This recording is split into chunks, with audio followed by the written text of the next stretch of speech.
Please like, share, and subscribe. Wishing you happiness and good luck every day.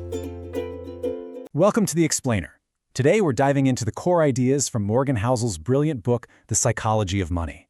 Now, the big argument here is that handling money well has very little to do with how smart you are, and a whole lot to do with how you behave.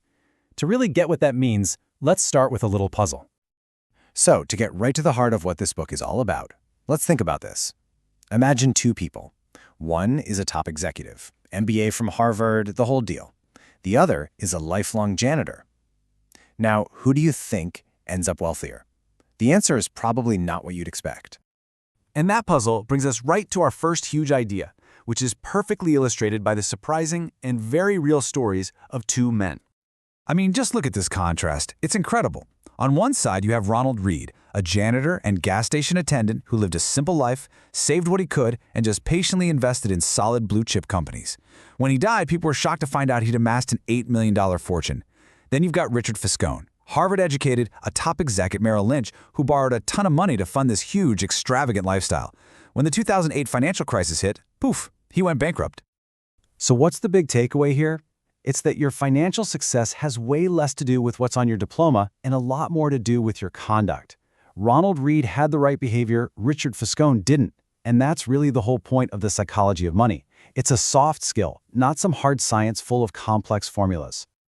Okay, so if behavior is so important, we've got to ask, why do we behave the way we do with money? Well, that leads us to the book's next big idea. When it comes to money, no one is crazy. This quote from Housel is it's perfect, right? It basically says that our entire view of how money works is shaped by our own incredibly narrow personal history. We've all only seen this tiny, tiny sliver of how the economic world actually functions, but we treat that little sliver like it's the gospel truth. And these charts illustrate the point perfectly. I mean, if you were born in 1970, stocks went up tenfold while you were growing up. Of course you think investing is a no-brainer. But if you were born in 1950, you saw the market go absolutely nowhere for years. You'd naturally be a lot more skeptical. It's the same thing with inflation. These completely different experiences create totally different, yet equally rational financial instincts. So the bottom line here is this. What looks completely bonkers to you might seem perfectly logical to someone else, just because their life experiences taught them a different lesson. We're all basically playing the same game, but with our own unique rulebook written by our own life story. All right, let's move on to two forces that we almost always underestimate when we look at success and failure. I'm talking about luck and its inseparable twin, risk. Just think about Bill Gates for a second. The guy's a genius, no doubt, but his journey kicks off with an absolutely staggering dose of luck. He just happened to go to Lakeside, one of the only high schools on the entire planet in 1968 that had a computer. What are the odds of that? Yeah, literally 1 in a million. But here's the thing. He wasn't alone. At Lakeside, there was another computer prodigy, Kent Evans. And by Gates's own admission, Evans was his equal in every single way, just as smart, just as driven. The two of them planned to conquer the world together. But tragically, Kent Evans never got the chance. Before he even graduated, he was killed in a mountaineering accident. The odds of something like that happening, you guessed it, also about 1 in a million.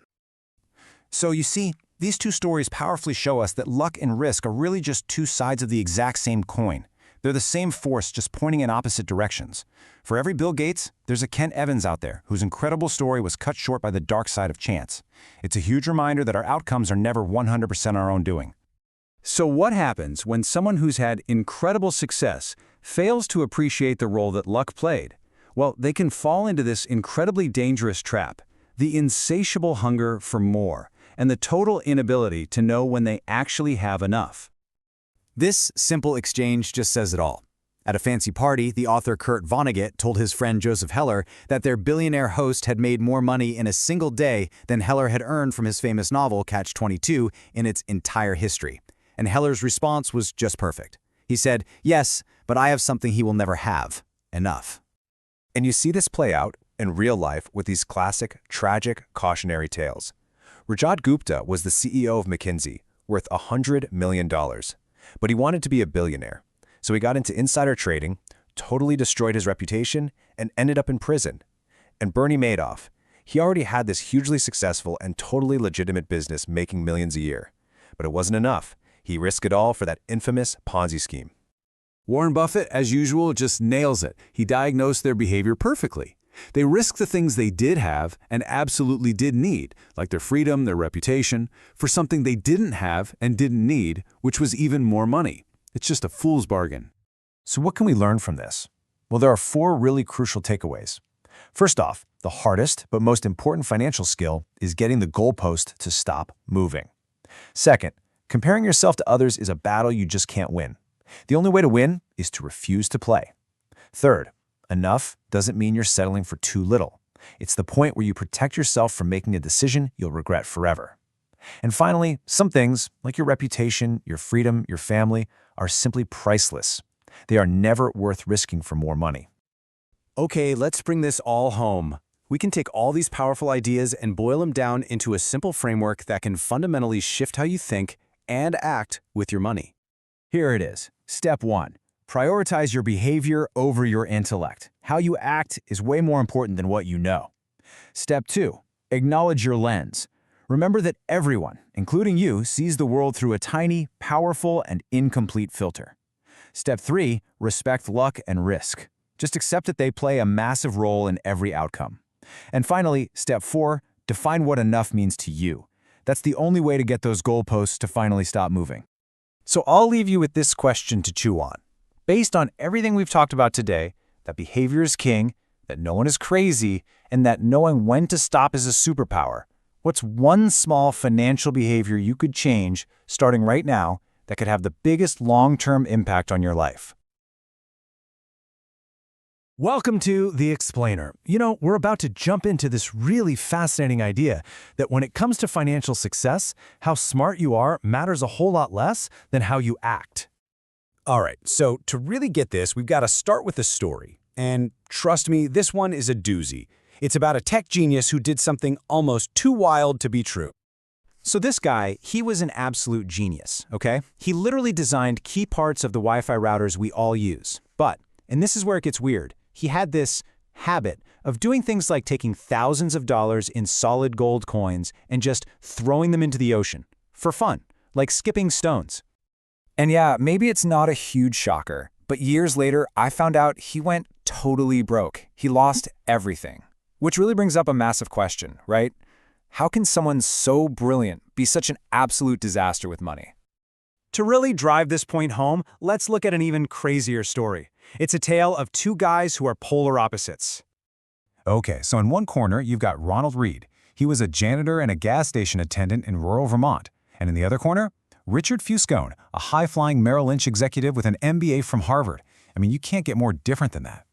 I mean, Fuscone's life was the stuff of legend, right? The absolute pinnacle of what we think of as financial success. And his home? Wow, it was the perfect symbol of that. So if I asked you who ended up wealthier, I mean, it's a no-brainer, right? The Harvard exec versus the janitor? But what actually happened? Well, that's the whole reason we're doing this explainer.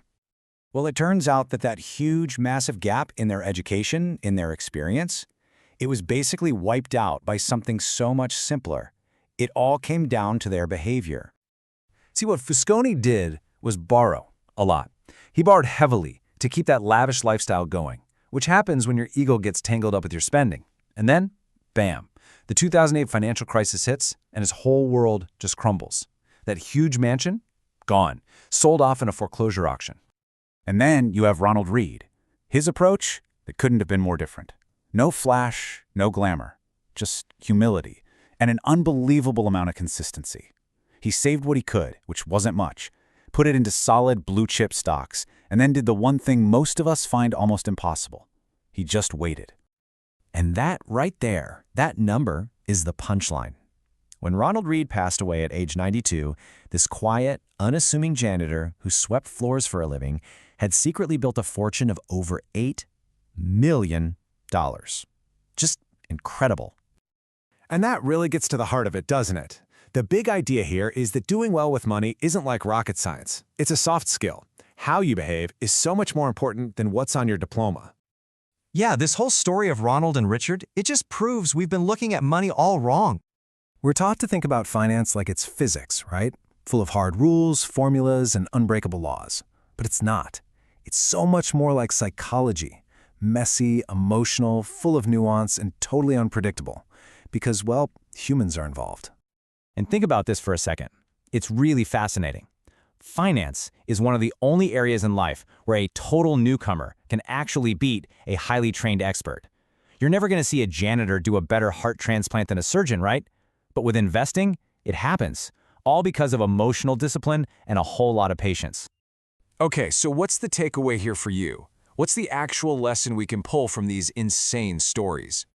Look, the bottom line is this. Your personal battle with things like overconfidence or impatience or that nagging fear of missing out, that stuff matters way, way more than any fancy spreadsheet or complicated investment strategy you can cook up.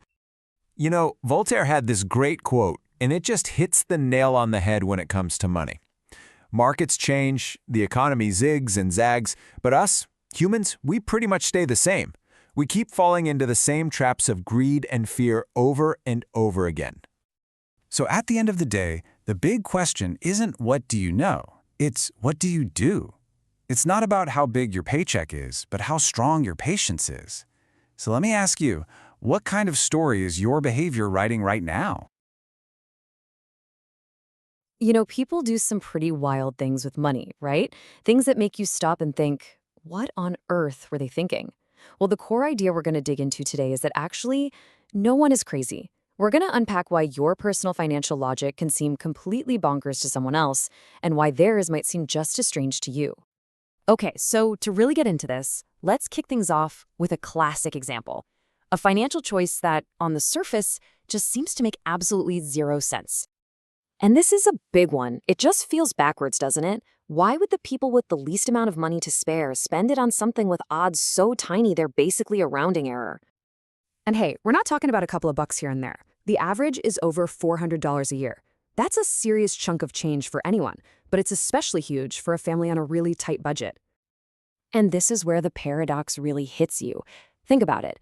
The very same group of people spending that $412 are often the same ones who couldn't come up with $400 for an emergency. So they're spending their entire potential safety net on a 1 in a billion shot. It seems crazy, but is it really? Well, to get the answer, we have to zoom out, because the logic isn't on a spreadsheet. It's inside this unique, powerful little bubble of personal experience that every single one of us lives in. And this right here, this is the big idea from our source material that unlocks everything. It says, your personal experiences with money make up maybe 0.000000001% of what's happened in the world, but maybe 80% of how you think the world works. Just let that sink in. Your tiny, individual slice of reality builds almost your entire worldview. What this does is it creates your own personal mental model of how money works. It's your instruction manual. But here's the thing. It's not written by experts. It's written by your life. The generation you were born into, what your parents did, where you grew up, even just pure luck. And since everyone's life is different, everyone's manual is different. So what seems totally obvious to you might seem completely reckless to someone else. Okay, so let's see how this actually plays out in the real world, because these aren't just theories. They have a massive, tangible impact on how we all invest, save, and even think about risk. So check this out. It's a perfect way to see this experience gap in action. On the left, we've got the stock market. If you were born in, say, 1970, stocks went up like crazy, almost 10 times over during your teens and 20s. You learned, deep down, that stocks are amazing wealth-building machines. But if you were born in 1950, they went absolutely nowhere for years. The lesson you learned? Stocks are a total dead end. Same deal with inflation on the right. Who do you think is going to be more worried about prices going up? And you see these examples everywhere. The banker's kid sees risk as an opportunity. Someone from a poor background sees it as a terrifying threat. I mean, think about John F. Kennedy.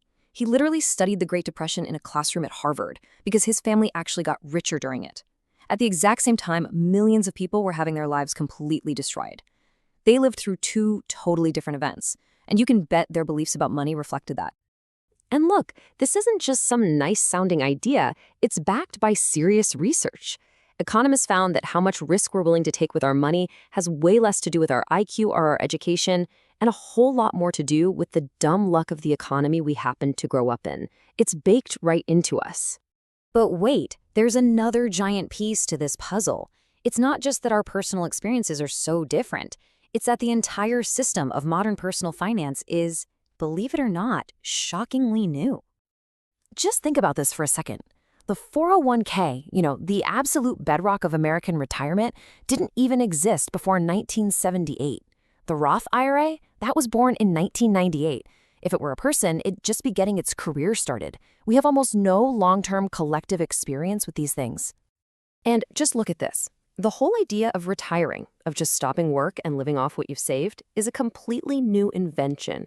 For pretty much all of human history, you just worked until you dropped. We are literally the first few generations of humans trying to figure out this incredibly complicated game. So, of course, we're often bad at saving and investing. We don't have centuries of wisdom to draw from. We have a few decades at best.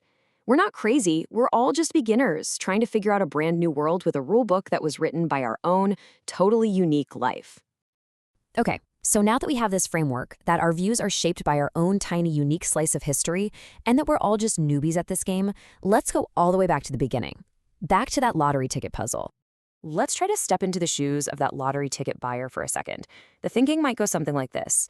For someone whose personal experience tells them that all the traditional paths to getting wealthy, college, saving, investing are totally blocked off, the lottery isn't a financial calculation. It's the only tangible way to buy hope.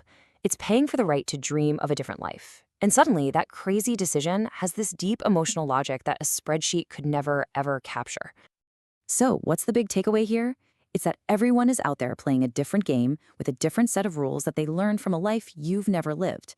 And once you really see that, you realize no one is crazy. We're all just doing our best, following the only script that makes sense to us. So I'll leave you with a final thought to take with you from this. The next time you see someone doing something with their money that just makes you want to scream, that's completely nuts, just pause for a second and ask yourself one simple question.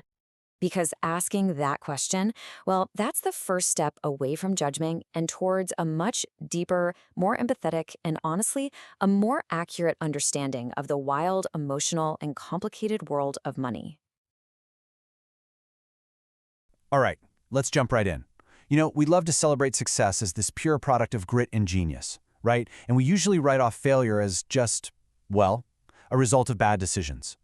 But what if there's this powerful, almost invisible force at play that we almost always overlook?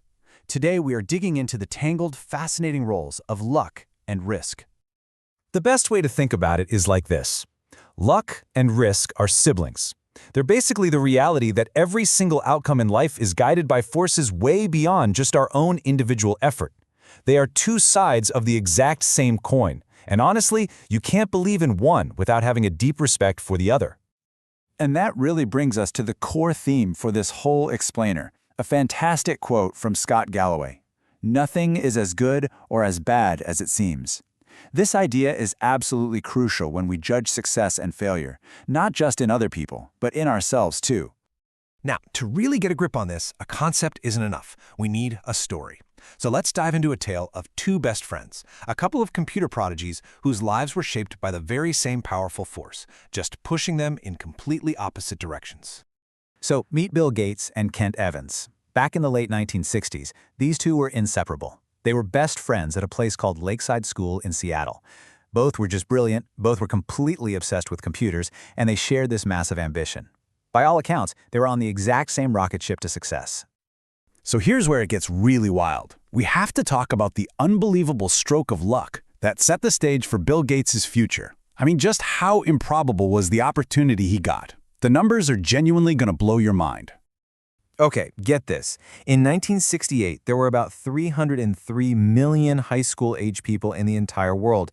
In the US, that number was 18 million. Zoom into Washington State and you've got 270,000. The Seattle area, about 100,000. But only 300 of them, just 300, attended Lakeside School, one of the only high schools on the entire planet that had a computer. Gates himself said it. If there had been no Lakeside, there would have been no Microsoft. So let that sink in. As smart and as hardworking as Bill Gates absolutely was, his unbelievable head start was, quite literally, a 1 in a million stroke of luck. But here's where the story takes a sharp, tragic turn. His best friend, Kent Evans, who Gates called the best student in the class, who shared all the same dreams, he also faced 1 in a million odds, but his were of a completely different sort. Tragically, Kent Evans died in a mountaineering accident before he ever even graduated high school. The statistical odds of being killed on a mountain while you're still in high school are, you guessed it, roughly 1 in a million. So you have one friend who gets a 1 in a million break, and the other gets a 1 in a million tragedy. It's the exact same force, the same magnitude of sheer improbability, just working in opposite directions. That's luck, and that's risk. Now, this isn't just one story. It actually reveals a deep pattern in how we judge decisions. When an outcome is amazing, we call the person bold. When it's a total failure, we call them reckless. But was the decision itself really all that different? Where is that line? Think about this. Mark Zuckerberg is praised as a genius, right, for turning down a $1 billion offer from Yahoo. He was so bold, a visionary. And yet, Yahoo gets endlessly criticized for turning down Microsoft's buyout offer. They were fools. They should have cashed out. The actions were pretty similar, but the outcomes completely changed how we tell the story. And this goes for all of history. Cornelius Vanderbilt ignored laws to build his railroad empire, and we remember him as a scrappy visionary. John D. Rockefeller did the same thing, and we call it cunning business smarts. But when Enron ignored the law, they were just criminals. That line between visionary and criminal can be razor thin, and so often it's just the final outcome that decides which label you get. The legendary investor Benjamin Graham just nailed it after one of his own massive, rule-breaking wins. He asked, one lucky break or one supremely shrewd decision? Can we tell them apart? And if we're being honest with ourselves, the answer is rarely. It's almost impossible.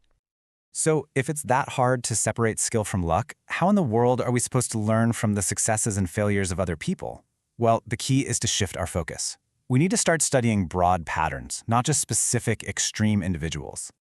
This leads to a much smarter approach. First off, be careful who you put on a pedestal, because extreme success is almost always a product of extreme luck. Second, be careful who you condemn, because extreme failure is often the result of extreme, unpredictable risk. And third, instead of trying to copy every move of one billionaire, focus on the broad, common patterns of success that are actually repeatable and applicable to your own life. So why is this so important? Well, because the more extreme an outcome is, good or bad, the less its lessons can really be applied to anything else. A 1 in a million event is, by its very nature, shaped by things you just can't replicate. Trying to copy Bill Gates' exact path is a bit like trying to win the lottery twice. It's not a strategy. Okay, let's bring all this home now. Understanding luck and risk doesn't just change how we look at business history, it fundamentally changes how we see the world, how we see other people, and maybe most importantly, how we see ourselves. In a letter to his newborn son, the author of our source material wrote this really powerful piece of advice. He said, realize that not all success is due to hard work, and not all poverty is due to laziness. Keep this in mind when judging people, including yourself. And that's really the big takeaway here. Acknowledging the role that luck plays in your successes helps you stay humble. And just as importantly, acknowledging the role of risk in your failures allows you to be forgiving with yourself.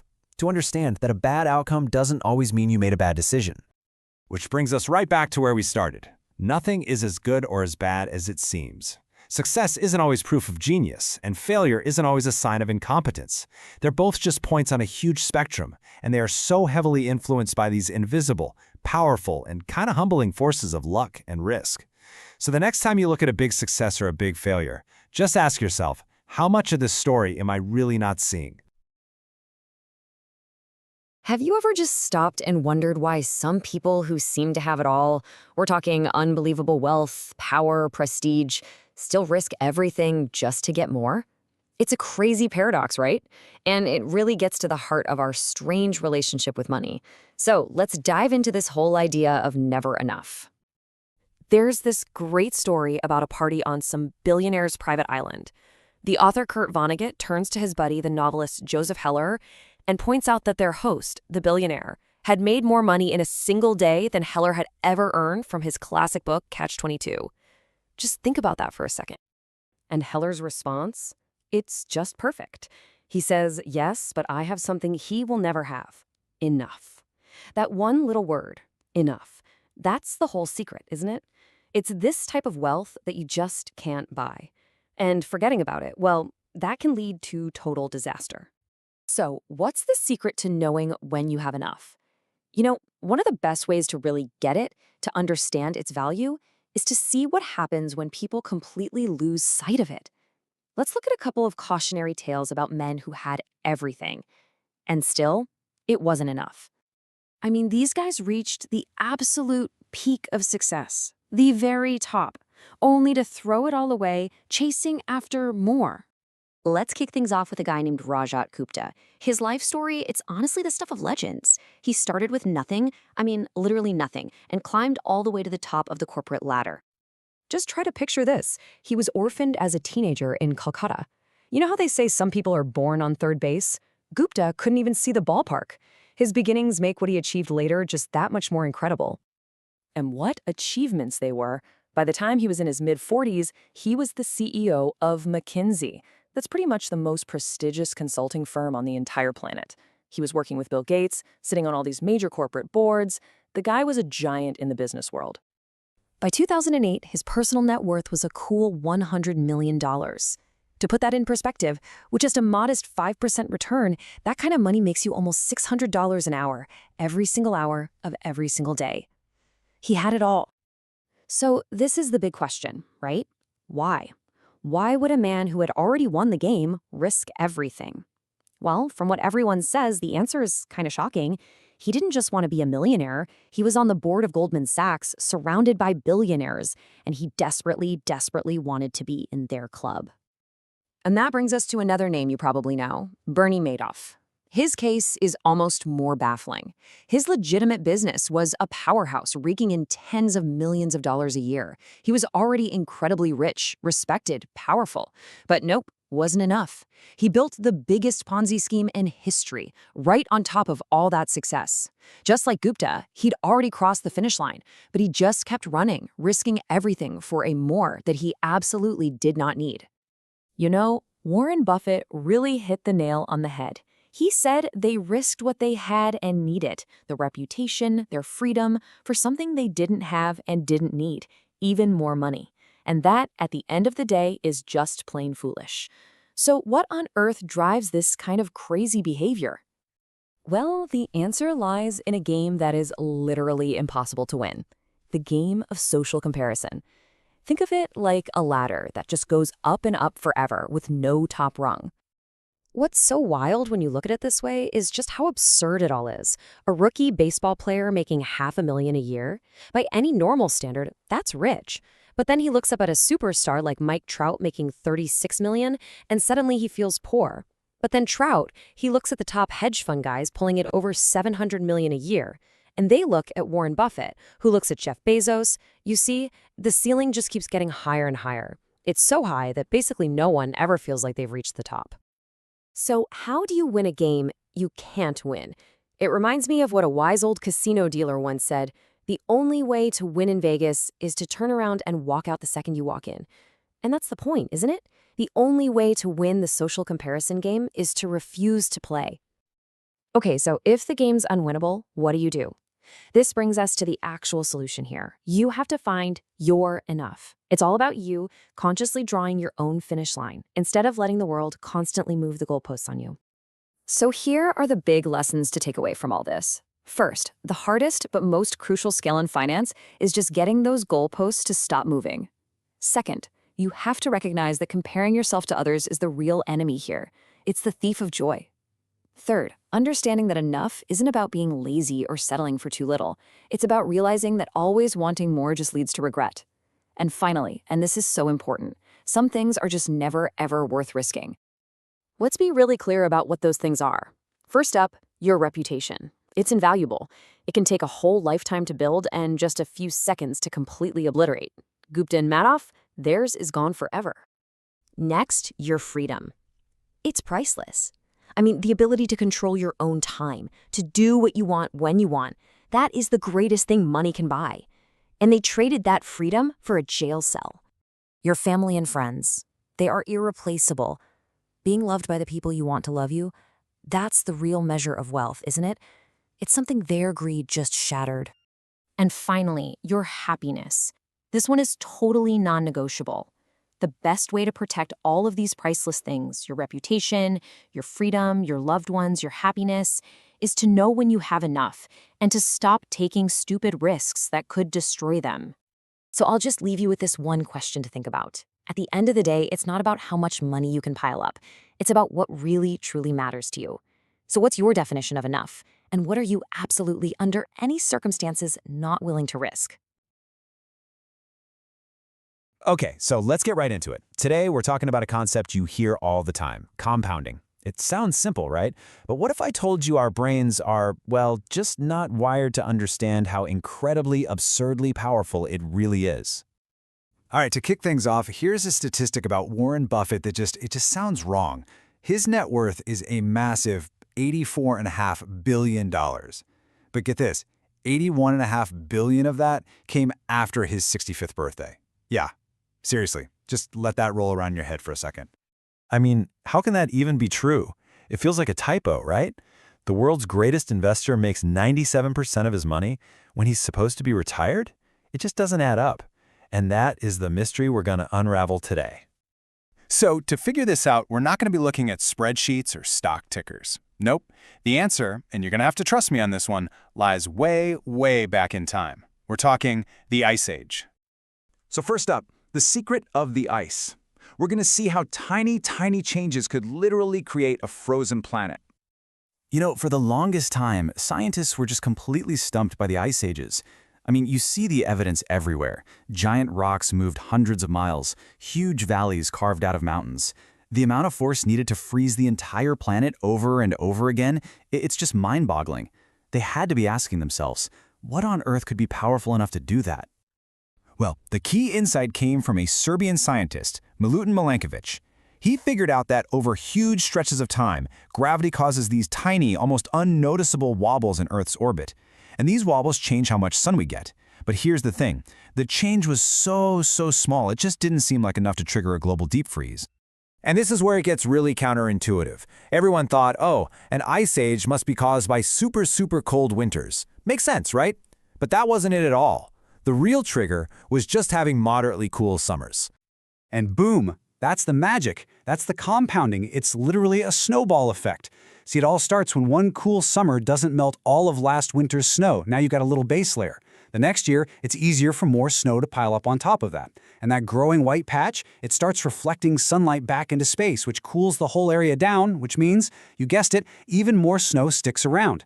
A tiny patch of leftover snow, year after year, compounds on itself until you have a sheet of ice a mile thick.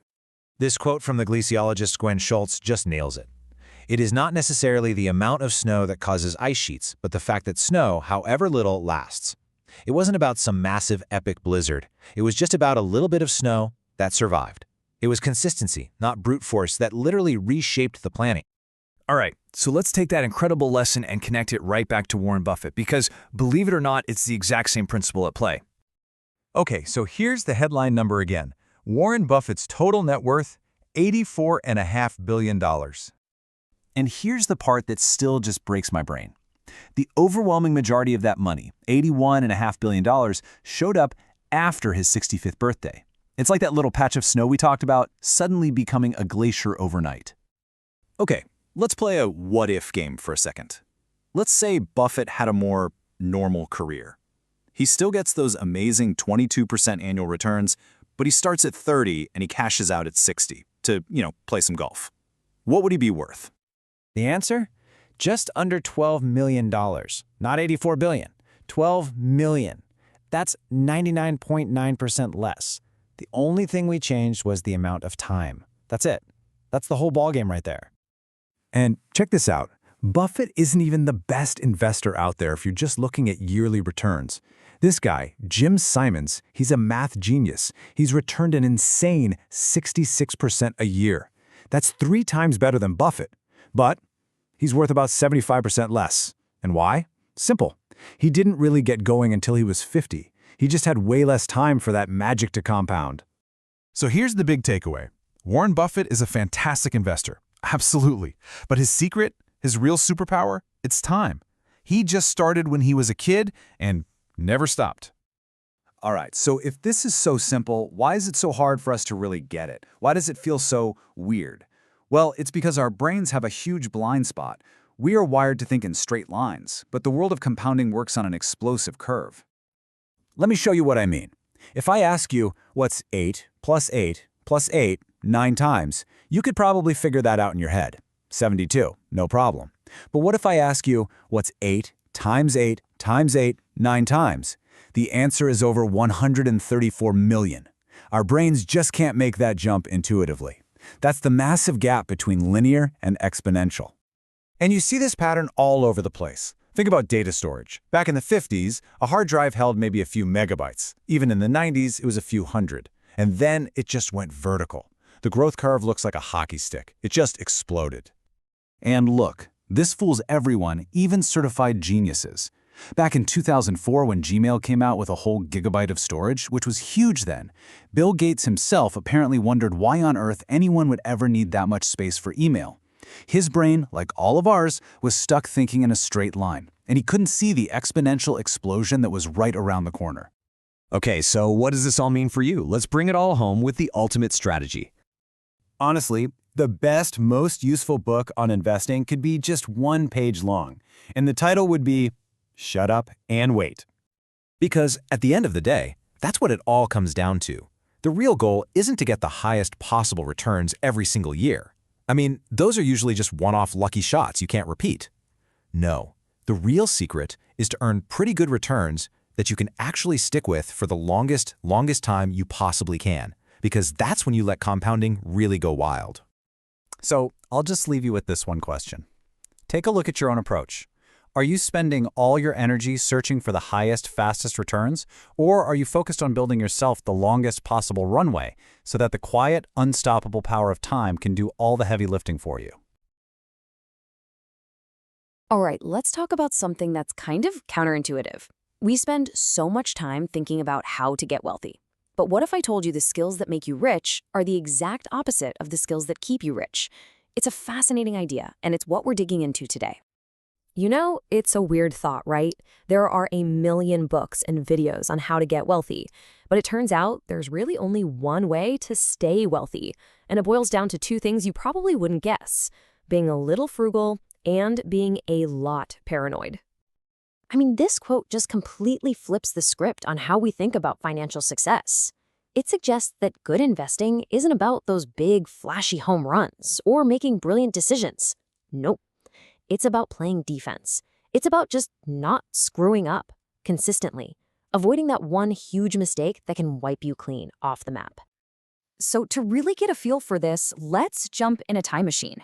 We're going back to the great crash of 1929, and we're going to follow the stories of 2 guys who were right in the middle of it all: a legendary trader named Jesse Livermore and a real estate mogul, Abraham Jermansky. Okay, so you gotta picture it. October 1929. The stock market is in an absolute freefall. The mood on Wall Street? It's pure terror. You've got reports of suicide spreading across New York. It was a complete nightmare. Right in the middle of all this chaos, the legendary trader Jesse Livermore gets home. And the scene is just awful. His family is terrified, his wife is crying, they've heard the rumors, and they think they've lost everything. They're convinced they're ruined, just like everyone else. But here's the twist. He hadn't lost a dime. In fact, he'd done the opposite. He had shorted the market. He bet it would go down. So on one of the worst days in financial history, he had his best day ever. He made the equivalent of over $3 billion in today's money. Now, at the very same time that real estate mogul we mentioned, Abraham Jermansky, was living the other side of that story. He bet everything on the market surging, and when it crashed, he was wiped out. He was last seen on Wall Street just tearing a ticker tape to shreds, and then he was just gone, never seen again. So the winner here is obvious, right? It's got to be Livermore. He's the genius. But what if I told you the story doesn't end there? This is where things take a really unexpected turn. See, that incredible $3 billion win, it was the worst thing that could have happened to him. He got cocky. He thought he was untouchable. So he started making these massive leveraged bets, one after another. And by 1933, just 4 years later, he'd lost every single penny. The New York Times even reported him missing. And tragically, in 1940, he took his own life. And this is the whole point. The timing was different, but Livermore and Germansky had the exact same fatal flaw. They were both absolutely brilliant at getting wealthy, but they were terrible, just awful at staying wealthy. Which brings us to this really powerful idea, what we're calling the unbreakable skill. If you had to boil all of money success down to just one word, it's not genius or returns, it's survival. It's about endurance. It's like the ultimate tortoise and the hare story. We all know Warren Buffett and Charlie Munger, right? But did you know there was a third guy in their early days, Rick Guerin? He was every bit as smart as them, but, as Buffett himself said, he was in a hurry. He used a ton of leverage, borrowed money.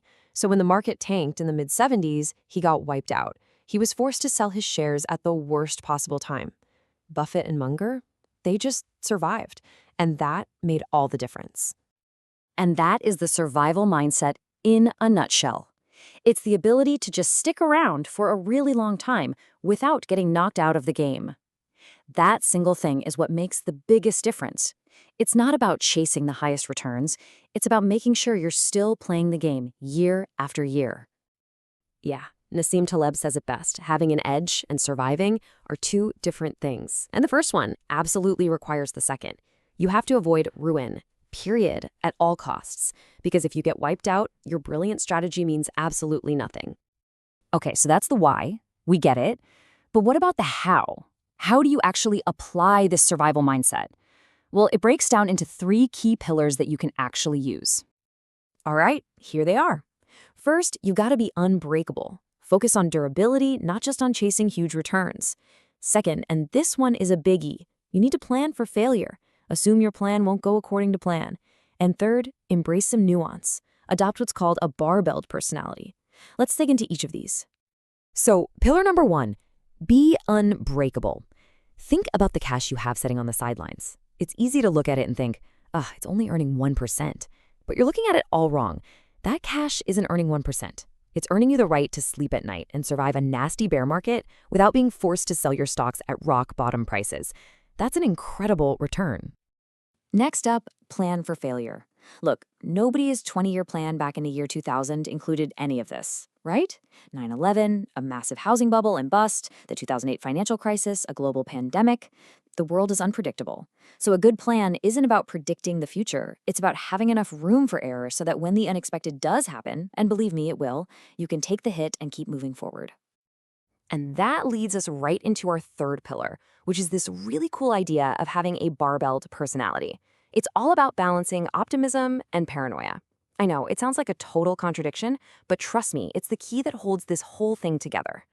So let's start with the optimism part. If you look at the long term, I'm talking 170 years of history here, the story is one of incredible growth. I mean, look at that chart. Despite all the chaos along the way, the economy just keeps marching upward. That's why you can be optimistic about the future. The odds are on your side. But, and this is a huge but, the short term is a story of constant pain. During that same 170 years of amazing growth, we've had major wars, assassinations, dozens of recessions, over 100 stock market drops of 10% or more. I mean, nearly every company that existed back then is gone. So yeah, the long-term trend is great, but the ride is incredibly bumpy. And that's why you have to be paranoid. So you see how they fit together? You need that short-term paranoia to make sure you survive the inevitable chaos. That paranoia is what makes you save cash and build a margin of safety, and surviving the short term is what allows you to stick around long enough to actually benefit from that long-term optimism. One fuels the other. Which brings us right back to where we started with Jesse Livermore. He left behind this quote, and it's just so telling. He basically said that sometimes there's no price too high to pay to learn a lesson that keeps you from getting a swelled head. He learned, in the most tragic way possible, that the skills that made him rich were the very things that led to his ruin. So I'll leave you with this question to think about. How can you build more room for error into your own financial life starting today? It's not about being a genius predictor or timing the market. It's just about being harder to kill, financially speaking, so you can withstand whatever surprises come your way. What's one small step you can take? All right, let's jump into a really fascinating, kind of counterintuitive idea from the book, The Psychology of Money. It's all summed up in this one simple phrase: tails, you win. So This whole thing kicks off with a super provocative idea, right? That you can be wrong like half the time and still make an absolute fortune. I mean, that sounds completely backwards, doesn't it? It just flies in the face of everything we're ever taught about needing to be right to succeed. So you gotta ask, how is that even possible? Really, how can being wrong so often lead to massive success? That is the big question we're gonna dig into right now. Okay, so to get our heads around this, we're gonna look at what you could call the winning formula for failure. And we're gonna see it in action with this incredible story about an art dealer who totally nailed this concept. So meet Heinz Berggruen. This guy's story is amazing. He had to flee Nazi Germany, he ends up in America, and somehow becomes one of the most successful art dealers ever. We're talking about a collection with Picassos and Matisses that was worth over $1 billion. So you'd think, wow, this guy must have had an incredible eye for art, right? But what if that wasn't really the secret? Turns out, his secret wasn't some magical gift for spotting the next masterpiece. Nope, the strategy was actually way, way simpler. He just bought tons of art. I mean, vast quantities. You can almost think of him as an index fund, but for paintings. He'd buy up these huge portfolios of work, and then he'd just sit back and wait. And this just perfectly illustrates the whole idea. I mean, think about it. It's totally possible that 99% of the art he bought was, well, not that great. But you know what? It didn't matter one bit, because that other 1%, that was the stuff from Picasso. Those wins were so huge, so absolutely astronomical, that they completely wiped out all the other small losses, made them totally irrelevant.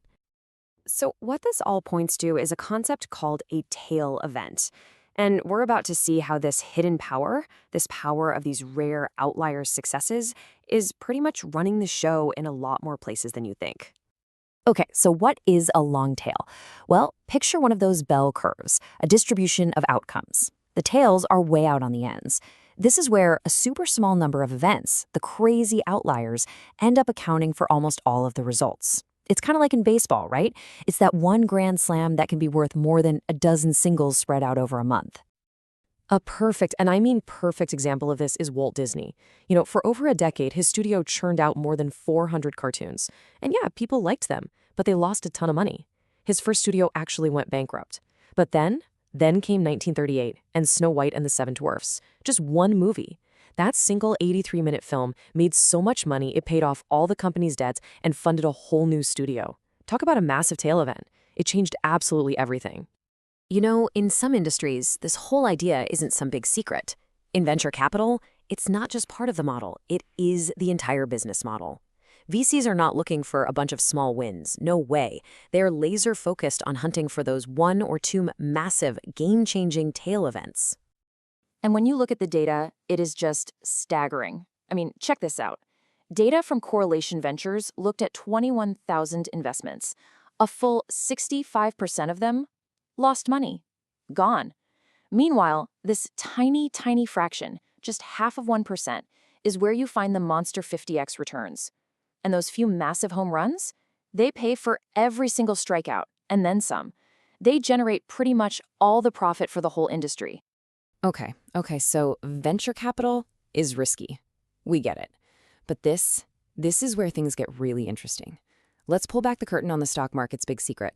You're about to see why even safe investing looks a lot more like high-stakes venture capital than you'd ever imagine.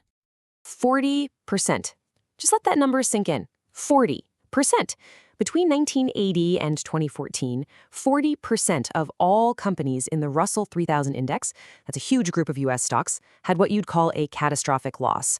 They lost most of their value and just never came back. And we're not talking about tiny little startups here. These are big, established public companies. And hey, don't think this is just some tech bubble thing. This pattern of massive failure, it's everywhere. From energy to telecom, all the way down to what you think are super safe sectors like utilities. Turns out, no industry is immune. So here's the paradox, right? This is the mind-bending part. How is it possible that 40% of the companies in an index are basically complete failures, but the overall index still goes up more than 73-fold? How does that work?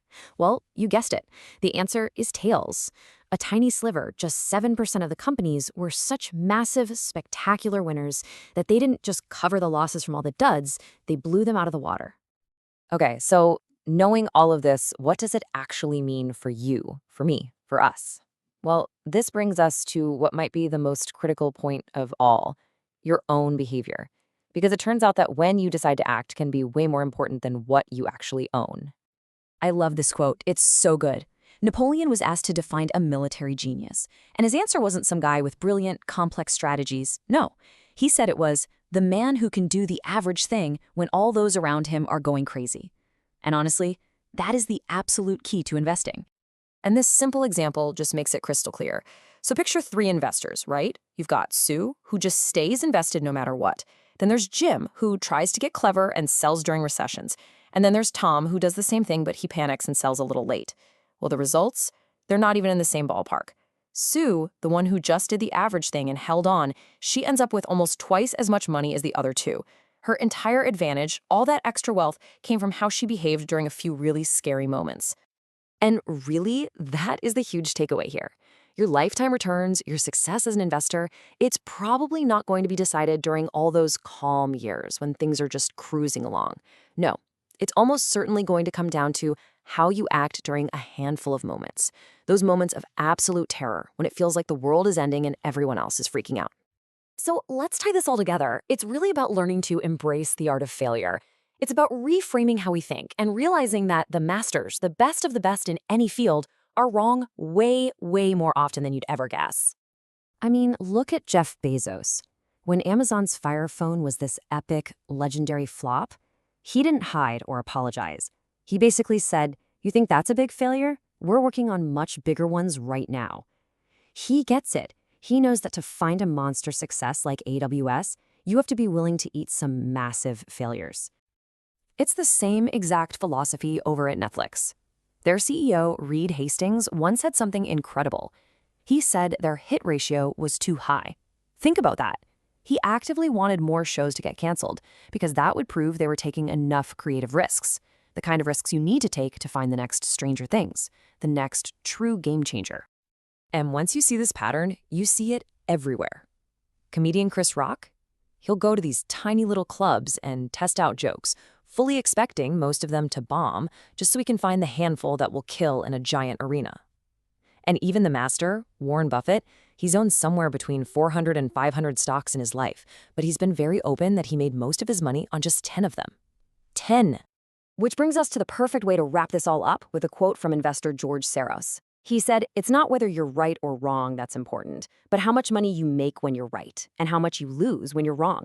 And that's the whole game. You can be wrong a lot, as long as your few wins are so massive that they make all those losses look like a rounding error. That right there is the incredible and often misunderstood power of tails."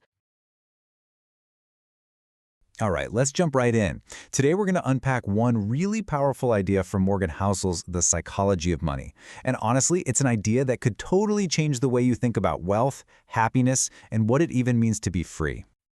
Okay, so this slide, it cuts right to the heart of it. Forget the fancy cars, the big houses, all that stuff. The absolute best, most valuable thing that money can ever buy you is simply control over your own time. Let's just let that sink in for a second. Because this quote, it's everything. The ability to do what you want, when you want, with who you want, for as long as you want, is priceless. And that's not just some nice, fluffy sentiment. Housel is arguing this is what real wealth actually is. It's the highest return you can get. I mean, can you just imagine what that would feel like? Total autonomy. So, okay, this brings up a huge, kind of confusing question. If more money is supposed to buy more control, and more control is what makes us happy, then why aren't we, as a society, getting any happier? It doesn't really add up, right? I mean, look at the data. It's totally clear. We are objectively way richer. The median family income in the U.S., even after you adjust for inflation, has more than doubled in just a couple of generations. Think about it. We've got bigger houses, safer cars, more stuff than our grandparents could have even dreamed of. But here's the kicker. A 2019 poll found that a whopping 55% of Americans felt a lot of stress yesterday. That is a full 20 points higher than the world average. We have more money, more things, and a lot more stress. So what gives? Well, the answer to this whole puzzle, it's not really in an economics textbook, it's in psychology. It all comes down to this deep, almost primal human need to feel like we're in control of our own lives. This idea comes from the work of a psychologist named Angus Campbell, who found something pretty amazing. He discovered that the best predictor of how happy you are isn't how much you make or what your job title is or how big your house is. It's just that simple feeling that you're in the driver's seat of your own life. And you know that awful feeling you get when someone tries to take control away from you? Well, psychologists actually have a name for it. It's called reactance. It's that gut feeling that makes you want to push back, or maybe even do the exact opposite, just because you feel like your freedom is being threatened. It's a really powerful negative feeling. So this isn't just some abstract theory, right? Let's dig into two real-world stories that show this perfectly, how money can be a tool that either traps you or sets you free. First up, we've got a bit of a cautionary tale. And this one comes straight from the author Morgan Housel himself, back when he was a young, ambitious guy trying to make it in the world of finance. So he lands this amazing, high-paying internship at an investment bank, his absolute dream job. But he learned really fast that all that money came with a huge price tag, a complete and total loss of control over his own time. He was basically a slave to his boss's schedule, and this is where he learned this really crucial lesson. Even if you love what you do, if you can't control your schedule, it can feel just like a job you hate. He was so miserable he quit after just 1 month. 1 month. Okay, so that's one way it can go, where money actually becomes a trap. Now let's flip that on its head and look at the story of an entrepreneur named Derek Sivers, who took a totally different route to freedom. By the time he was 22, just by working a pretty basic job and living simply, Sivers had saved up this much, $12,000. Now, that's not a fortune, right? But for him, at that moment, it was the key to everything. See, that 12 grand was enough. It was just enough for him to quit his day job and go be a full-time musician. It bought him freedom. And get this, years later, he sells his company for millions of dollars. But listen to what he says. That was just more money in the bank. The real game-changing moment, the one that truly made the difference, happened way back when he was 22 with that first little bit of savings. And this really gets to the heart of that paradox we were talking about earlier. If feeling in control is so critical for happiness, why do so many of us feel like we have less of it now, even though we're richer than ever? Well, a big part of the answer is how work itself has changed. This chart here shows a huge, huge shift. A long time ago, most jobs were physical. Think farming, manufacturing, what Housel calls jobs of the hands. But today, that has totally flipped. The vast majority of us now have jobs of the mind. We're managers, professionals, service workers. And here's why that's such a big deal. A factory worker, they clock out, they leave their tools to the factory. But for someone like a programmer or a manager, your main tool is your brain. And you can't just leave your brain at the office. It's with you 24/7. You're thinking about work in the car, when you're making dinner, when you wake up in the middle of the night. The line between work and life doesn't just get blurry. For a lot of us, it's completely gone. And wow, this quote just nails the modern problem, doesn't it? With our laptops, our smartphones, work isn't a place we go to anymore. The factory isn't a building. The factory is the day itself. And that means our sense of control, our autonomy, it's under attack from the second we wake up. So, given this modern work trap, what's the big takeaway? What does a long life teach us about what really matters in the end? Well, a study of 1,000 elderly Americans gives us a pretty profound answer. When a researcher asked them for their most important life lessons, their answers were just striking. Literally not one person said that you should work as hard as you can just to buy more stuff. And not a single one said it was important to be richer than the people around you. So what did they value? Well, it was the stuff that's universal, the stuff that's deeply human, things like quality friendships, being part of something bigger than yourself. And this one is huge, spending quality, unstructured time with their kids. And this right here, this is the ultimate piece of wisdom coming from people who've lived the longest. The people you love, your kids, they don't want your money or the stuff your money can buy nearly as much as they just want you. Specifically, they want you with them, your time, your presence. And that right there brings us full circle, back to where we began. The wisdom from all those lifetimes just powerfully confirms this one core idea. The real value of money isn't just stacking it up. It's about using it to buy back control over the one thing you can never get more of, your time. So, as we wrap this up, I want to leave you with this question. And it doesn't have to be some huge, dramatic life change.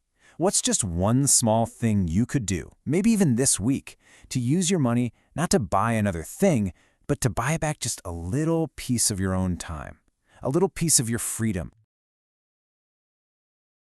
All right, let's get right into it. Today we're going to talk about something kind of weird, a little psychological quirk that really messes with how we think about wealth and status. It's called the man in the car paradox. It all kicks off with this one super powerful idea. No one is impressed with your possessions as much as you are. Just let that one sit with you for a second. This is really the heart of the whole thing. And here's where it gets interesting. It's this subtle little mental flip that happens. See, when you see someone in a flashy car, your brain doesn't go, wow, that guy's cool. Nope. Instead, it jumps straight to, man, if I had that car, everyone would think I'm cool. See what happened there? We totally skip over the actual person and just use their car to daydream about ourselves. So, to really get this, we've got to look at where the idea came from. And it all starts with a guy who was a valet. I mean, this guy saw it all. Every single day, the most insane cars you can possibly imagine would roll up. We're talking the absolute top-tier stuff. Ferraris, Lambos, Rolls-Royces. It was just this endless parade of luxury. And you know, the thinking at first was pretty simple. The dream was that if you owned one of these cars, you were sending a message. A really loud, clear signal to the whole world that, hey, you've made it. Yeah, the belief was these cars were basically shouting a list of amazing things about their owner. That you're smart, you're rich, you've got amazing taste, you're important. Basically, it's a giant neon sign screaming, look at me. But here's the question. Was anyone actually paying attention to the person? And this is where it all flips on its head. The big, ironic realization. Because here's the thing, the valet admits it himself. He almost never even looked at the drivers. The person behind the wheel, totally invisible. All his attention was on the machine itself. And that just makes you wonder, right? Those drivers, they must have felt pretty cool. They see people staring all the time. But did they have any idea that nobody was staring at them? That people were just looking at the car, picturing themselves behind the wheel? This is the huge disconnect right here. The driver's thinking, yeah, people admire me because of my car. But what's really happening in the onlooker's head is, man, I wish I had that car. Then people would admire me. The actual owner gets completely written out of the story. So this total misunderstanding, well, that's what brings us to the principle itself. We call it the man in the car paradox. Okay, so let's break it down. The paradox is this. We work hard to get wealthy so we can buy things to signal to other people that they should admire us. But those other people don't admire us, they just look at our stuff and use it as a new benchmark for what they want so that they can be admired. It's this crazy, unwinnable loop. And let's be real, this isn't just about fast cars. This paradox is everywhere. Think about it. Giant houses, super expensive jewelry, designer clothes. It's all the same psychological trap. All right, so if trying to buy respect is a dead end, then what's the answer? What is it that we're really chasing? This brings us to the big takeaway. And this quote just nails it. What you want, deep down, is respect and admiration from other people. And you think having all that expensive stuff is the way to get it, but it almost never, ever does. Now, hold on. This doesn't mean you should hate money or never own a nice car. That's not the point at all. The goal is just to be smart about it, to understand what that stuff can do for you, and, more importantly, what it can't. So, if that fancy car isn't earning you the respect you crave, what will? Well, real, genuine admiration. That comes from who you are as a person. Things like humility, kindness, empathy. At the end of the day, these are the things that will get you way more respect from people than any amount of horsepower ever could. So I'll leave you with this to chew on. If horsepower isn't the answer, what is? If you take a hard look at your own life, what are the things, your actions, your character that truly bring you the respect and admiration you're looking for? You know, what if I told you that pretty much everything we think we know about wealth is wrong? Today, we're going to dig into this really simple but kind of mind-blowing idea. True wealth is the stuff you don't see. Seriously, close your eyes for a second. When you picture a wealthy person, what pops into your head? A flashy car? A massive house? Well, the truth is probably not what you're thinking. Let me tell you a quick story that is going to completely change the way you see money forever. So this all goes back to a time when I was working as a valet in Los Angeles. And if you know anything about LA, you know it's a city where what you own can sometimes feel like it matters more than who you are. And there was this one regular. We'll just call him Roger. Roger drove this brand new, gleaming Porsche. And for us valets, that was it. That was all the proof we needed. This guy was obviously loaded. But then one day, everything just flipped. Roger pulls up, but not in his Porsche. He's in this beat-up old Honda. His pride and joy? Gone. It turns out it had been repossessed. He'd missed his loan payments. And that's when it hit me. Roger's story shows this crucial point so perfectly. Seeing someone with a $100,000 car doesn't actually mean they're wealthy. The only thing it tells you for sure is that they have $100,000 less in cash or $100,000 more in debt. That's it. That's the only fact you have. So this brings us to the absolute core of this whole thing. The big idea for today. Real, actual wealth is what's hidden. It's what you don't see. This quote just nails it, right? Spending money to show people how much money you have is the fastest way to have less money. It's this crazy paradox. The harder you try to look rich by buying stuff, the less money you actually have left. It's a trap, and so many people fall right into it. So okay, if wealth isn't the fancy car or the big house, then what is it? Well, it's pretty simple. It's the financial assets that you haven't turned into stuff yet. It's the money that's quietly growing for you behind the scene. And that definition brings us to a really, really important distinction we have to make. And that's the difference between being rich and being wealthy. Because they are not the same thing. Not even close. Okay, so let's break this down. Being rich, that's about having a high income right now. It's visible. It's the sports car, the designer clothes. It buys you stuff now. But wealthy, that's totally different. That's about the hidden assets, the money you don't spend. And here's the bottom line. Richness buys you things. Wealth buys you freedom. Now, for a totally wild, real-world example of how mixed up people get about this, look no further than the singer Rihanna. A while back, she nearly went broke from overspending, and her reaction was to sue her financial advisor. You have to hear the advisor's response in court. It was amazing. He basically asked the judge, was it really necessary to tell her that if you spend money on things, you will end up with the things and not the money? It's hilarious, right? But it's also such a perfect example of how fundamentally some people misunderstand what money is. And that's the key takeaway right there. Wanting to be a millionaire is the polar opposite of wanting to spend $1 million. One is about building up, the other is about tearing down. So why is this idea so hard to get our heads around? It seems simple enough. Well, it all comes down to something we can call the imitation problem.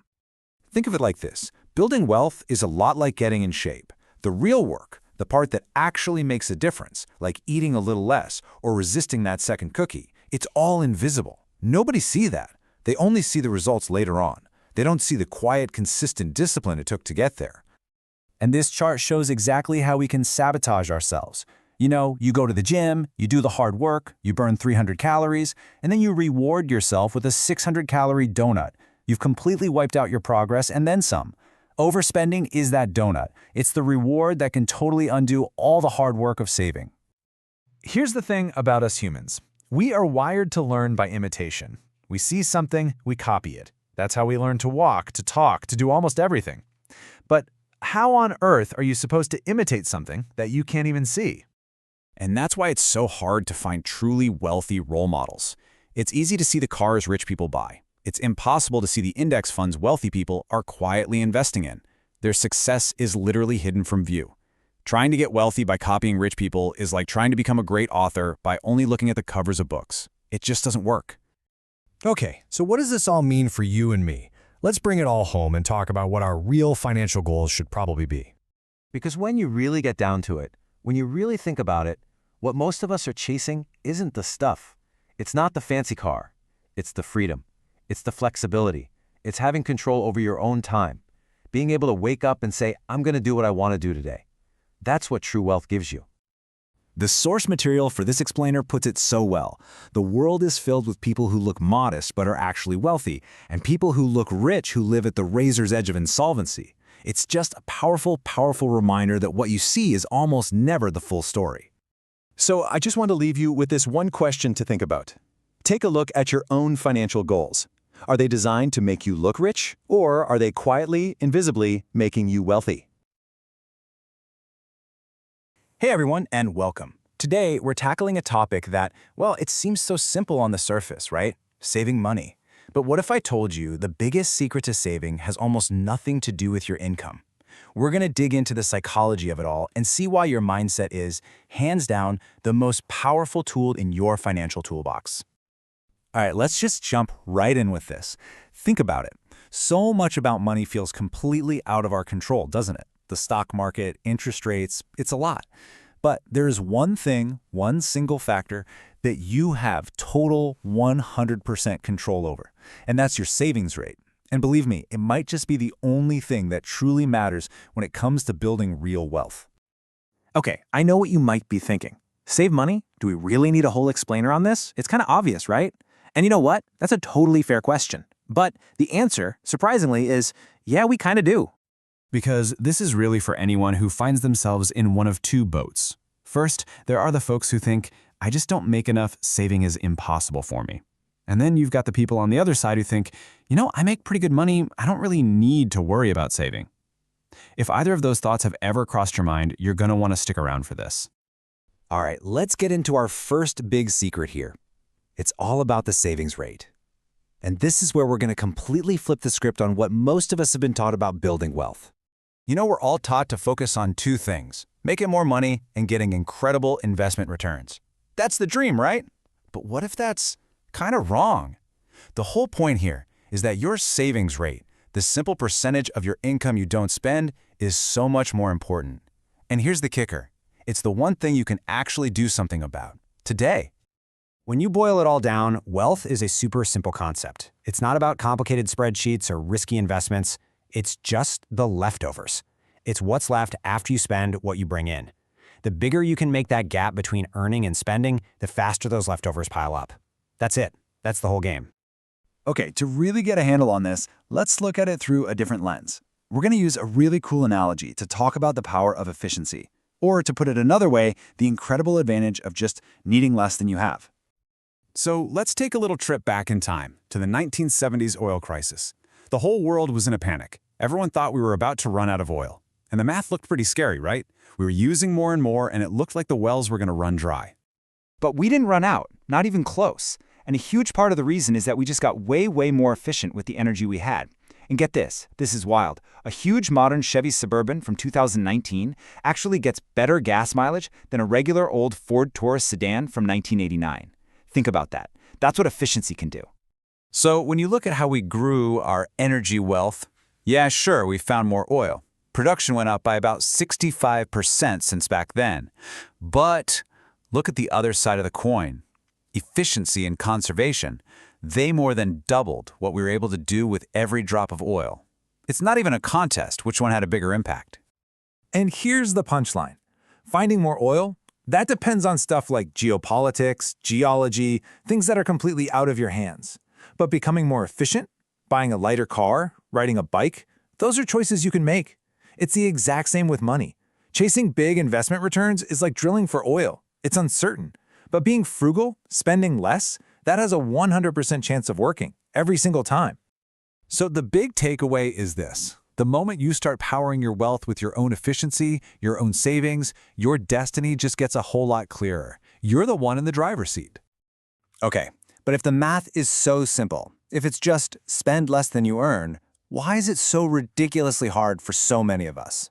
Well, that brings us to the real bad guy in this story, the psychological hurdle we all have to jump over, our ego. This quote just hits the nail on the head. Think about it. Once your rent is paid and you've got food on the table, what is most of our spending for? So often, it's about showing other people that we're successful, that we've made it. It's our ego wanting to flash its feathers, and that's a really tough instinct to fight. So here's a radical thought. One of the best ways to save more money has nothing to do with budgets or getting a raise. It's pure psychology. It's not about raising your income. It's about raising your humility. It's like a chain reaction, right? You'll spend less, but only if you desire less. And how do you desire less? Well, a lot of that desire just evaporates the second you stop caring about what other people think of your car, your house, or your clothes. It's a head game, not a numbers game. All right, this next idea might sound a little strange, maybe even backwards. It's the idea of saving for absolutely no reason at all.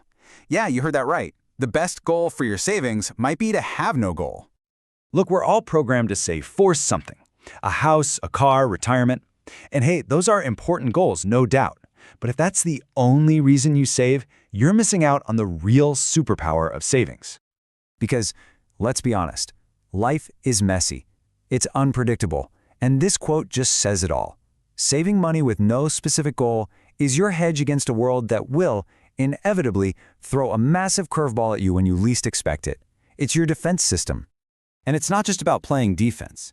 Savings buys you something you can't put a price tag on. Control. Control over your own time.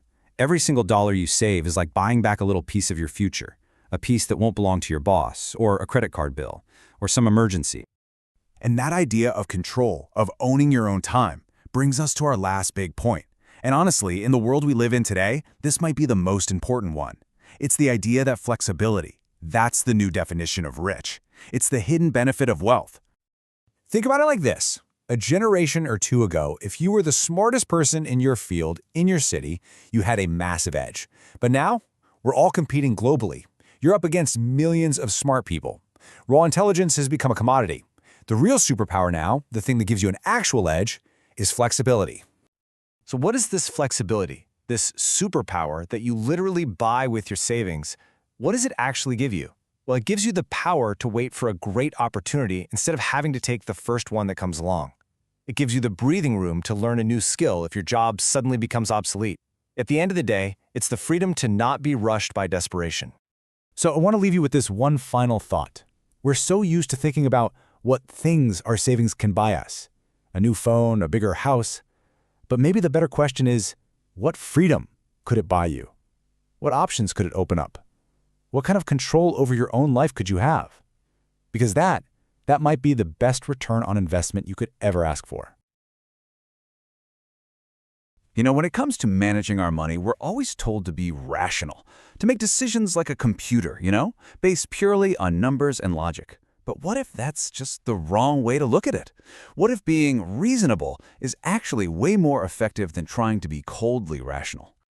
To really get why, I want to start with a story that seems totally unrelated. It's a pretty wild one. And it starts with this question. What if the best cure for a deadly disease was to give someone another disease on purpose? So let me introduce you to Julius Wagner Jarek. He was a psychiatrist back in the 19th century, and his specialty was treating patients with neurosyphilis, which at the time was terrifying. It was a universal death sentence. There was absolutely no known cure. Now, Wagner Jarek noticed something really strange. His patients who happened to contract other illnesses that cause these super high fevers, sometimes they're actually recovered from the syphilis.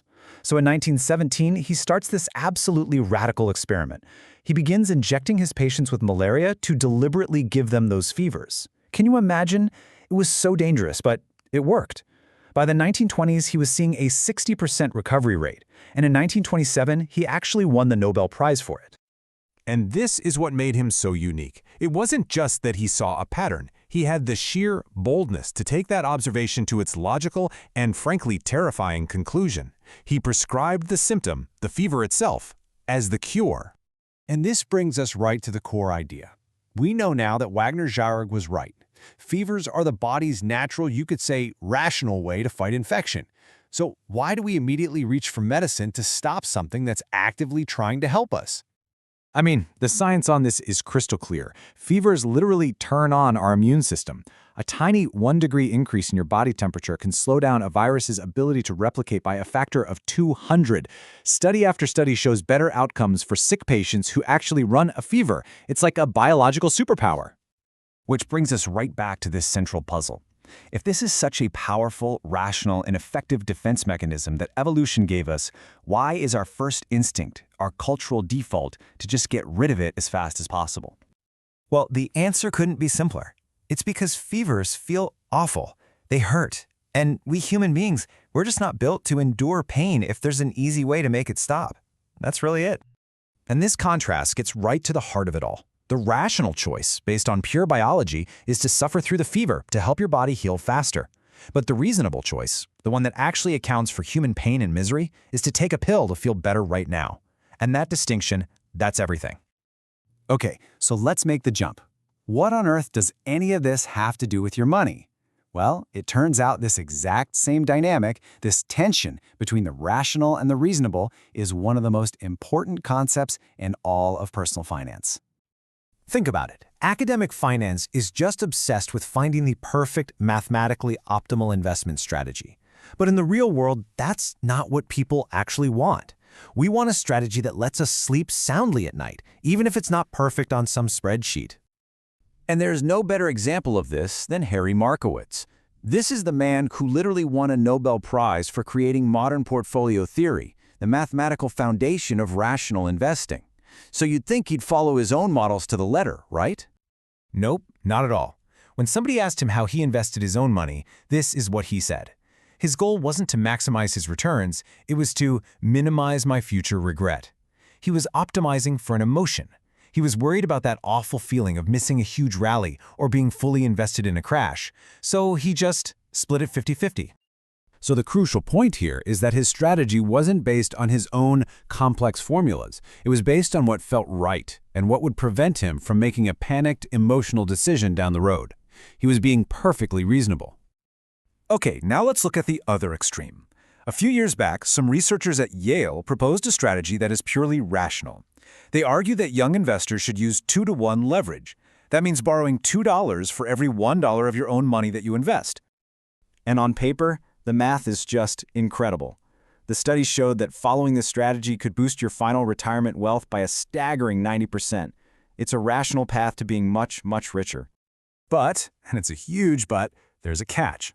Using that much borrowed money means that a 50% market drop, which definitely happens, doesn't just cut your investment in half, it wipes you out, completely, down to zero. No normal person could stomach that kind of risk and stick with the plan. The strategy might be rational, but it is 100% less reasonable. And this all builds to what might be the most important takeaway of all. The single biggest factor in long-term investing success isn't finding the perfect asset allocation or picking the hottest stock. It's just endurance.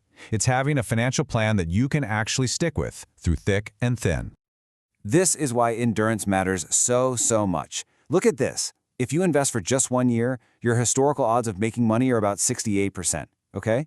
But stick with it for 10 years, those odds jump all the way up to 88%. And get this, over any 20-year period in history, they've been 100%. Time is your greatest ally, but only if you can stay in the game. And this is the bottom line. A good, reasonable plan that you can actually stick with when markets get scary will always, and I mean always, outperform a perfect, rational plan that you bail on at the first sign of trouble. Consistency just crushes complexity. This idea applies everywhere in finance. You know, it's not technically rational to mostly invest in companies from your own country, but it's reasonable if that familiarity helps you stay invested. A tiny bit of day trading isn't rational, but maybe it's reasonable if it scratches an itch and stops you from messing with your real retirement funds. These aren't bugs, they're features of being a human investor. Even the legend himself, Jack Bogle, the founder of Vanguard, the champion of low-cost investing, he admitted to putting some of his money in his son's expensive, actively managed fund. Why? He said, for family reasons. Because, as he put it, life isn't always consistent. And that's the thought I really want to leave you with. Stop trying to force yourself to behave like you're a spreadsheet. You're not a spreadsheet. You're a person, a wonderfully complex, screwed up, emotional person. And the real key is to build your financial life around that reality, not to pretend it doesn't exist. So the final question for you to really think about is this. When you look at your own approach to money, is it designed for a perfect, rational machine, or is it designed for you, a real person who wants to be able to sleep at night? The answer to that could make all the difference in the world. You know, in the world of finance, we have this really strange habit. We take history, which is literally the study of constant, unpredictable change, and we try to use it as a rigid map for the future. It's a huge paradox, and it's one that can trip up even the smartest people. We look to the past searching for some kind of certainty, but the future, as we all know, is anything but certain. So the big question is, how do we break free from this trap? I think Stanford professor Stott Sagan just nailed it with this quote. It's so simple, but it perfectly captures the problem we're up against. We're constantly being blindsided by events that have absolutely no precedent. So here's our game plan for today. We're going to start by digging into why history is such a flawed map for investors. Then we'll uncover the two biggest dangers of relying on it. We'll also share a little secret from one of the greatest investors who ever lived. And finally, we'll get to the real, powerful lesson we should all learn from our surprising world. Okay, let's dive right into our first section. We're going to define a core mistake that, honestly, most of us make when we try to figure out what's next for our money. This is what we call the historians as prophets fallacy. It's this tendency to treat investing like it's a hard science, like geology, where the past is a pretty reliable guide to the future. But the market isn't a rock formation. It's driven by people, and well, people have feelings. The great physicist Richard Feynman had this brilliant line. Just think about it. Well, guess what? Investors are full of feelings. Fear, greed, excitement, paranoia, and all that stuff makes their behavior way less predictable than any law of science. Okay, now let's talk about the first major danger of leaning too heavily on the past. And this is the kind of scary part. If you do, you will almost certainly miss the events that truly change everything. Take a look at this number. I mean, it's so small, it's basically zero, right? But what if I told you that this impossibly tiny number represents a force that shaped nearly everything about the modern world we live in today? Any ideas? That number represents just 7 people. 7 individuals out of 15 billion. Their actions, their ideas, they were such extreme outlier events that they radically changed the course of history. No historical model, no spreadsheet could have ever predicted their impact. And this is a perfect example of how one of those outlier events can create a wild domino effect. It's not obvious, but you can actually draw a direct line from the 9/11 attacks all the way to today's student debt crisis. A single unpredictable event can send these ripples through the economy for decades to come. This gets us to a really crucial point. It's a failure of imagination. Think about the Fukushima nuclear reactor. It was engineered to withstand the worst earthquake on record. But the disaster was caused by an earthquake that was even worse, one that had never happened before. The biggest risks are always the ones we can't imagine. All right, on to the second danger, because even if you could somehow predict all the outliers, you'd still have a huge problem. The actual rules of the game are always changing. The economy is constantly evolving, so what worked in the past might be totally useless today. This slide shows it perfectly. It's a dramatic structural change in the U.S. economy. Back in the late 1800s, recessions were a frequent occurrence. Today, they're much, much less common. The entire economic landscape has fundamentally shifted. And the financial world itself has been completely transformed.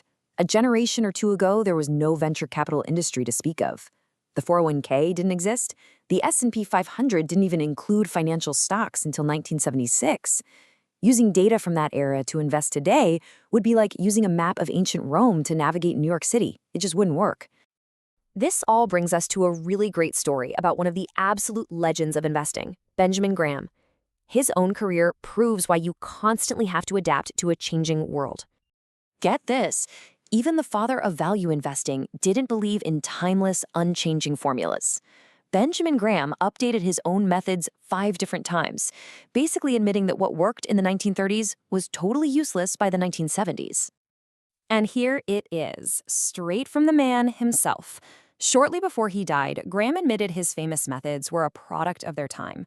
He knew that in an economy that was always changing, his old rulebook was obsolete. The game had changed. Okay, so if we can't use history as a detailed map, and the rules of the game themselves are always changing, what's the big takeaway for us as investors? How in the world are we supposed to think about the future?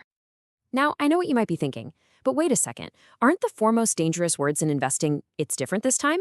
It's that classic comeback, right? The one used to shut down anyone who thinks the future won't just be a carbon copy of the past. Well, the investor Michael Batnick has a brilliant comeback for that old cliche. His point, which is captured perfectly in this quote, is that the truly dangerous idea is clinging to the past so tightly that you ignore the reality of change. Blindly assuming things never change is by far the greater risk. So the crucial point isn't to just ignore history, but to use it the right way. The farther back you look, the more general your takeaways have to be. History is a brilliant teacher about the timeless parts of human behavior. Greed, fear, how we act under pressure, but it is a terrible prophet for specific market trends. And that brings us right to the ultimate lesson from Nobel laureate Daniel Kahneman. When a surprise hits, the lesson isn't to try and predict that specific surprise next time.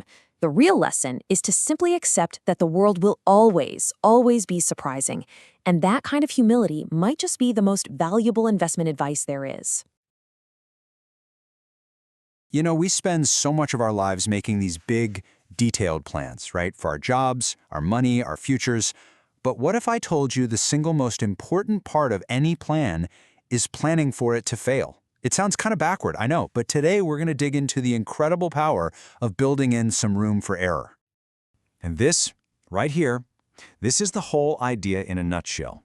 Now, this isn't about being a pessimist, not at all. It's about being a realist. It's about understanding that the world runs on odds and probabilities, not on certainties. This is actually a strategy, a powerful one, that lets you survive the curveballs so that, in the long run, you can actually win. So, where do we learn how to do this? Well, let's start in a pretty unlikely classroom, a Las Vegas casino. We're going to look at a very specific, very small group of people who are absolute masters at managing risk. Blackjack card counters. Now, what's fascinating here isn't really the card counting itself, it's the mindset behind it. And it all starts with a little bit of humility. See, a card counter knows they can't predict the future. They have no idea what the next card is going to be. All they can do is play the probabilities. And because of that, number 4 on this list, that's the absolute game changer, survival. They know they're going to hit bad streaks, so they always hold back enough cash to ride it out and stay in the game. This quote from a pro card counter really hits the nail on the head. Even when you have a statistical edge, luck can just decide to turn against you for a while. That buffer of money isn't just a safety net, it's the very tool that allows your long-term advantage to actually work. Without it, one unlucky run of cards could wipe you out for good. And this idea of having a buffer, well, it's not just for the casino floor. In fact, it's one of the most important ideas in the entire world of investing. The legendary investor Benjamin Graham actually gave it a name that has become a kind of mantra for smart investors everywhere: the margin of safety. So what does that actually mean in plain English? It's your buffer. It's your cushion. It's the gap you create between your best-case scenario forecast and the messy reality of a world that loves to throw surprises at you. It is the space you build into your plans that allows things to go wrong, sometimes really wrong, without completely knocking you out. And this is why Graham's idea is so brilliant. It basically frees you from the impossible job of being a perfect fortune teller. Think about it. Instead of having to perfectly predict the future, you just build in a big enough buffer so that a whole range of outcomes, even disappointing ones, are still okay. You don't have to be perfectly right, you just have to avoid being catastrophically wrong. Okay, so if this is such a powerful idea, why don't more people do it? Well, it turns out our own brains are kind of working against us. We have what's called an optimism bias. Research shows we're fantastic at spotting the risks in other people's plans. We've all done this, right? Your friend is renovating their kitchen and you're thinking, yeah, that's definitely going over budget. But when it's our own project, oh no, we expect everything to go off without a hitch. That's the psychological trap that stops us from building in our own margin for error. And this is where we kind of need to flip the script on this whole idea. Building in room for error isn't some conservative, timid strategy. It's a superpower. It's what gives you endurance. And endurance is the magic ingredient that lets you stick around long enough for all your good ideas, your hard work, and your investments to actually compound and pay off. And hey, this isn't just some nice theory. Look at the best of the best. When Microsoft was still a young company, Bill Gates made it a rule to always have enough cash in the bank to pay every single employee for a full year, even if they made $0 in revenue. And Warren Buffett constantly says he'll never, ever risk a good night's sleep for the chance of a little extra profit. For these guys, survival isn't just a priority, it is the priority. Let me just throw a quick scenario at you. Imagine you're offered a bet. The odds are 5-1 in your favor. So there are 5 ways you can win and only 1 way you can lose. That sounds amazing, right? I mean, an 83% chance of success? Who wouldn't take that bet? But here's the catch. What if that 1 in 6 chance of losing means total, complete, irreversible ruin? Suddenly, the odds don't look so good, do they? It's basically a game of Russian roulette. Sure, the odds are technically in your favor every time you pull the trigger, but the stakes of being wrong change everything. And it all boils down to this one simple, powerful rule. The potential upside just doesn't matter if the downside is something you can't recover from. You have to survive to succeed, which means some risks, no matter how tempting they seem, are just not worth taking. Ever. But what about the things we can't plan for? I mean, the truly bizarre, out-of-left-field risks that we can't even imagine. For that, let's look at one of the most unbelievable stories from history. Okay, so picture this. It's the middle of the Battle of Stalingrad. The Germans have over 100 of their most advanced tanks sitting in reserve. The call comes in. They are desperately needed at the front. But when they go to start them up, disaster. Fewer than 20 of the 104 tanks were actually working. And the cause? Field mice had gotten inside the tanks while they were idle and chewed through the electrical wiring. Think about that. A fleet of the world's most sophisticated war machines defeated by mice. What engineer sits at a drafting table and thinks, we really need to mouse-proof this tank? Nobody. And that's the whole lesson right there. The most dangerous risks are the ones that are so crazy they never even cross your mind. So, let's bring this all home. How do we protect ourselves from both the bad luck we can see coming and the completely wild field mice events we can't? Well, the answer is the same for both. We have to build our own buffer, our own financial shock absorber. In engineering, there's this concept called a single point of failure. It's any one part of a system that, if it breaks, brings the entire thing crashing down. It's exactly why airplanes have multiple engines and backup systems for their backup systems. So I want you to really think about this for a second. When it comes to your own personal finances, what is the biggest, most common single point of failure? It's this. It's living paycheck to paycheck. When you're in that situation, your paycheck is the single point of failure. Any interruption, a layoff, a medical bill, a car that breaks down, can cause the whole system to collapse. There's just no buffer, no room for error. And that brings us to the most important takeaway of all. We're always told to save for specific things, right? A down payment, a vacation, retirement, and that's all great. You should absolutely do that, but it is just as important, maybe even more important, to save for absolutely nothing in particular, to save for the surprises, to save for the problems you can't even imagine yet. You need to save for the mice. So as we wrap this up, I'm just going to leave you with this one question to chew on. Take a hard look at your own plans, your finances, your career, your life. What's the unexpected, unimaginable little thing that could bring it all down? What's the field mouse that your plan isn't ready for? You know, we all try to plan for the long haul, right? Especially when it comes to our money. But what if I told you there's something fundamental about us, about you, that makes it almost impossibly hard? It's like this giant blind spot we all share. So today, let's break down what it is and, more importantly, what we can do about it. So, what's this big secret? Well, it's actually super simple. We change. You change, I change. The goals and desires you have right now, they're not set in stone. And this isn't some philosophical mumbo-jumbo. This has huge, real-world consequences. In fact, let me tell you a story that brings this to life perfectly. Okay, so this story is about a friend of mine. He didn't come from money, he wasn't some kind of natural genius, but man, he was easily the hardest working person I've ever known. And he had this one, single, all-consuming dream. He wanted to become a doctor. And look, to say the odds were stacked against him, that's a massive understatement. Seriously, nobody thought he could pull it off. But he just kept pushing and pushing. For a decade, he ended up being older than all his classmates. But you know what? He didn't care one bit. And he did it. He actually made it. He became a doctor. He grabbed that lifelong dream against all odds. So a few years ago, I ran into him and we started catching up. I asked him, hey, so how's it going? How's being a doctor? And his response, totally deadpan, no hint of a joke, was just, awful career, man. The stress, the insane hours, it had just completely broken him down. That dream he fought tooth and nail for, it had turned into a total nightmare.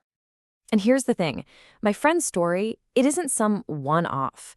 It's an extreme example for sure, but it points to a universal truth. We are just terrible at predicting what our future selves will actually want. I mean, it's easy to imagine a goal, right? It's fun.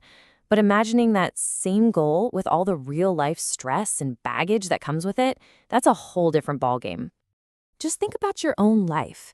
When you were 5, maybe you wanted to drive a tractor. Sounded like the coolest job on the planet, right? Then at 18, you're dead set on being a lawyer. Fast forward to 35, maybe you have a family, and suddenly being a stay-at-home parent is the thing you value most. Every single one of those steps feels absolutely right at the time, but the person you were back then is making plans for a completely different person you'll become later. And this isn't just a gut feeling. We've got the data to prove it. Get this, a staggering 73%, almost 3/4, of college grads end up working in a job that has nothing to do with their major. Think about that. We make these massive, life-altering decisions at 18 years old, and for most of us, they just don't stick. So what's going on here? Why are we so bad at this stuff? Well, psychologists actually have a name for this exact phenomenon. And trust me, it's a trap every single one of us falls into. It's called the end of history illusion. And it's this really weird quirk in our brains. Basically, you can look back at your past and go, wow, I've changed so much. But when you look to the future, you kind of just assume that the person you are right now, that's it. That's the final version. You're done changing.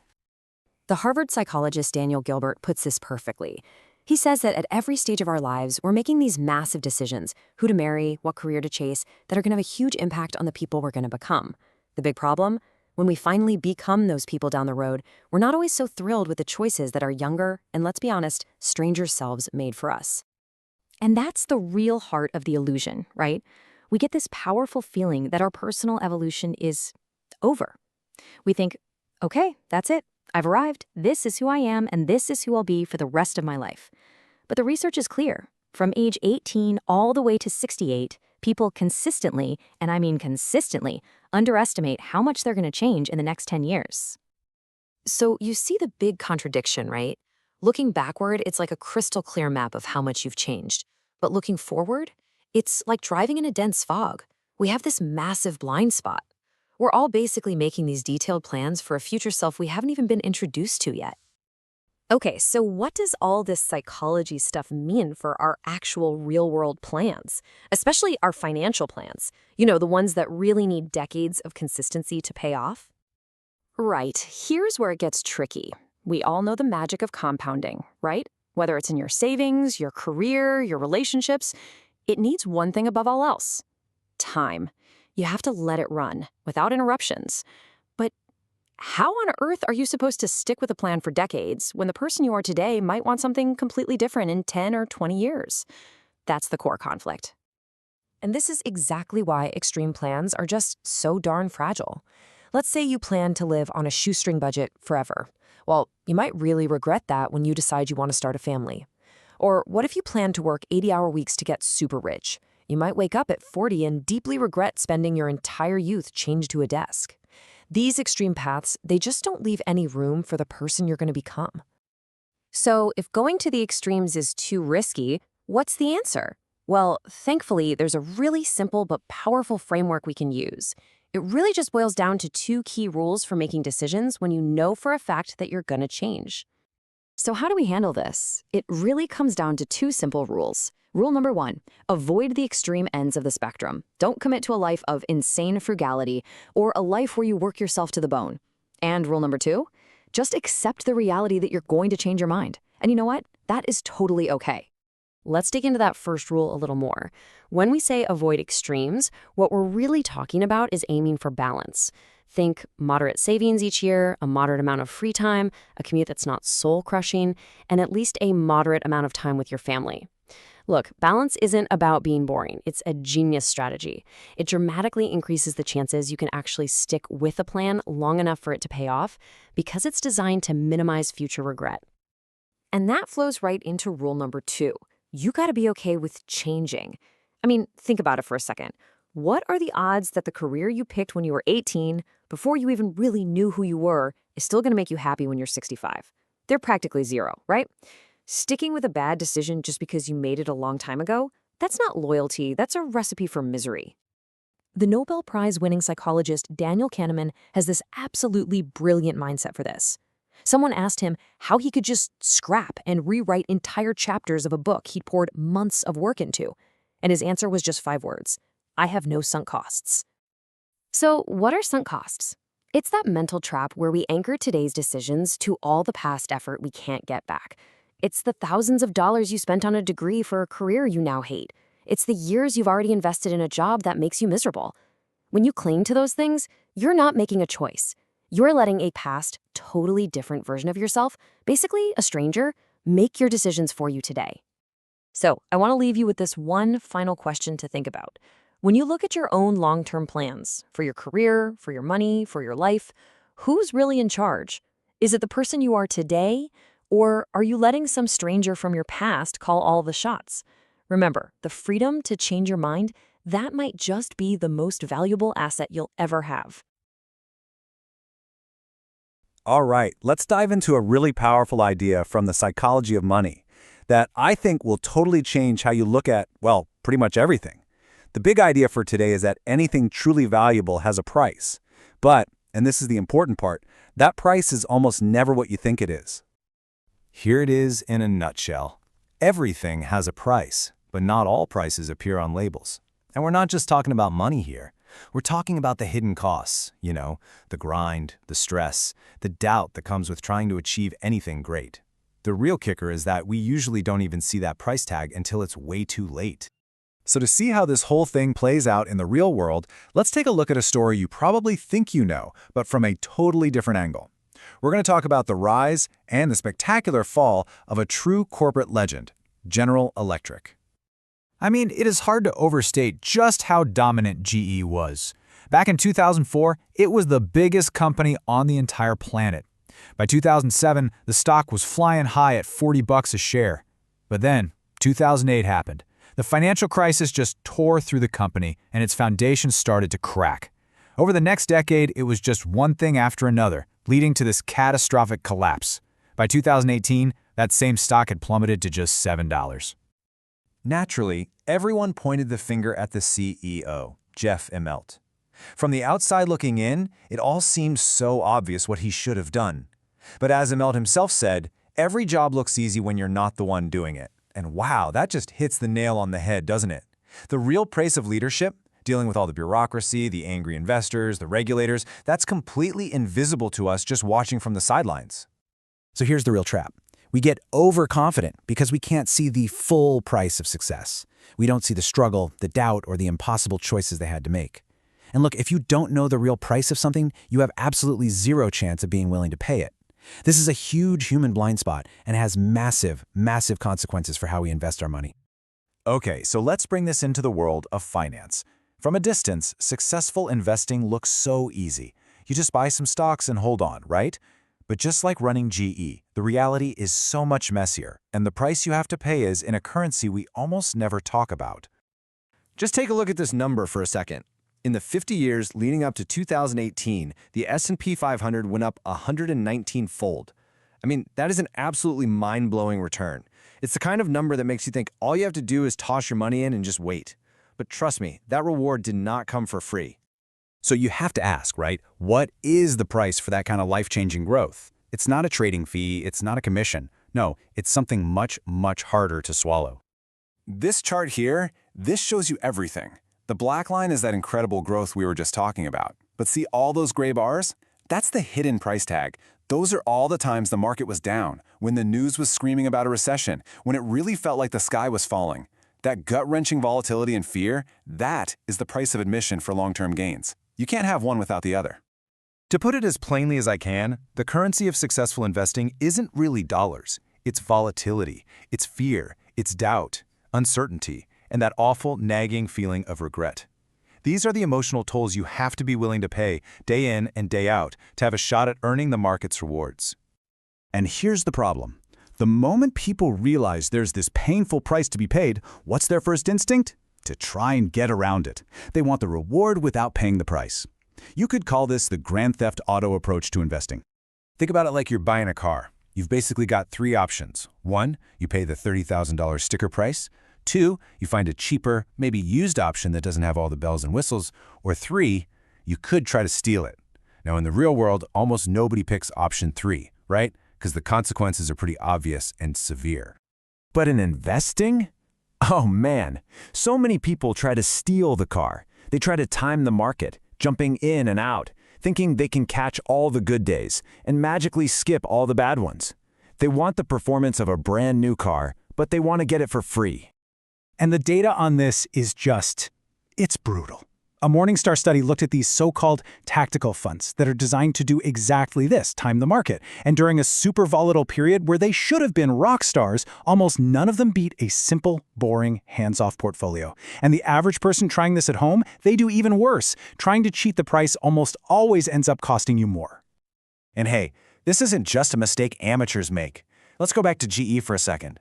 Under the legendary CEO Jack Welch, the company got obsessed with delivering perfectly smooth, predictable growth. As Welch himself wrote, if they were going to miss a target, managers would just pitch in to cover the gap, usually by stealing profits from the future. They were trying to create the illusion of success without paying the price of real-world business ups and downs. And eventually, that bill came due, and it was absolutely devastating. So if you can't avoid the price, what can you do? This brings us to the single most important mental switch you can possibly make as an investor.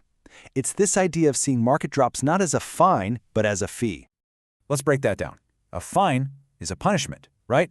It means you did something wrong and you want to avoid it at all costs.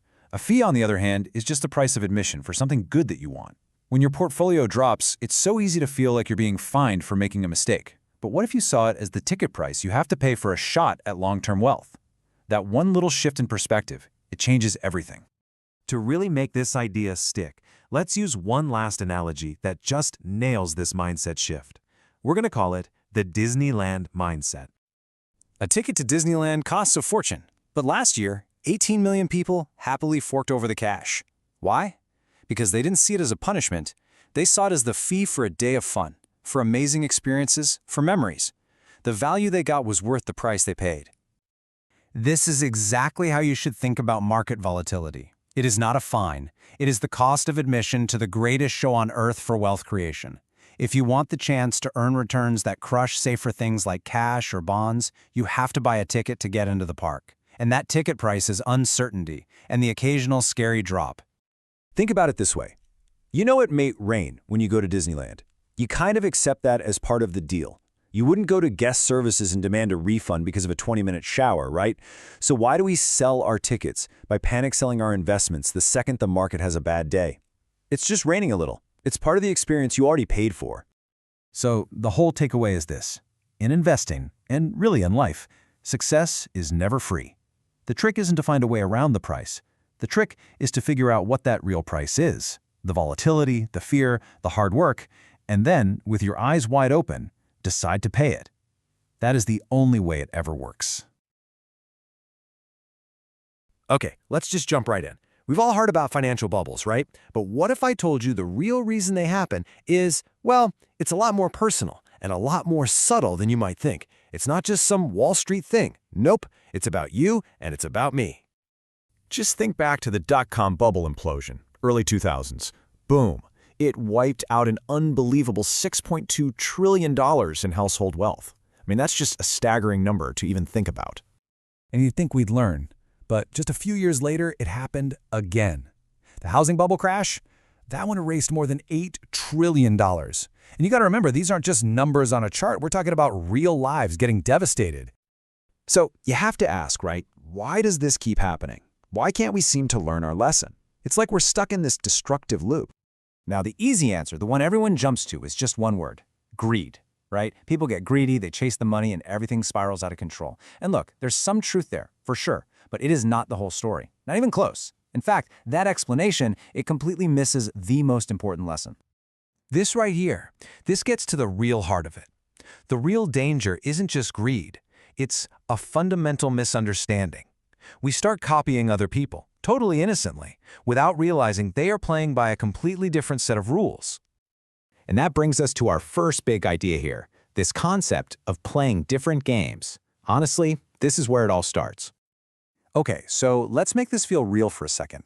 Let me ask you, how much should you pay for a share of, say, Google stock? Well, the truth is, there is no single right answer. The rational price? It depends entirely on who you are and, you guessed it, what game you're playing. Okay, think about it. If you're a long-term investor, right, you've got a 30-year time horizon. You're thinking about discounted cash flows, the company's future, the whole shebang. But what if you're a day trader? Honestly, you couldn't care less about all that. You just need the stock to tick up a tiny bit between now and lunchtime. It's the same stock, but two completely different games. And that's the crucial point right there. A price that looks absolutely ridiculous to one person can make perfect sense to another. It all depends on your timeline. Rationality, it turns out, is relative.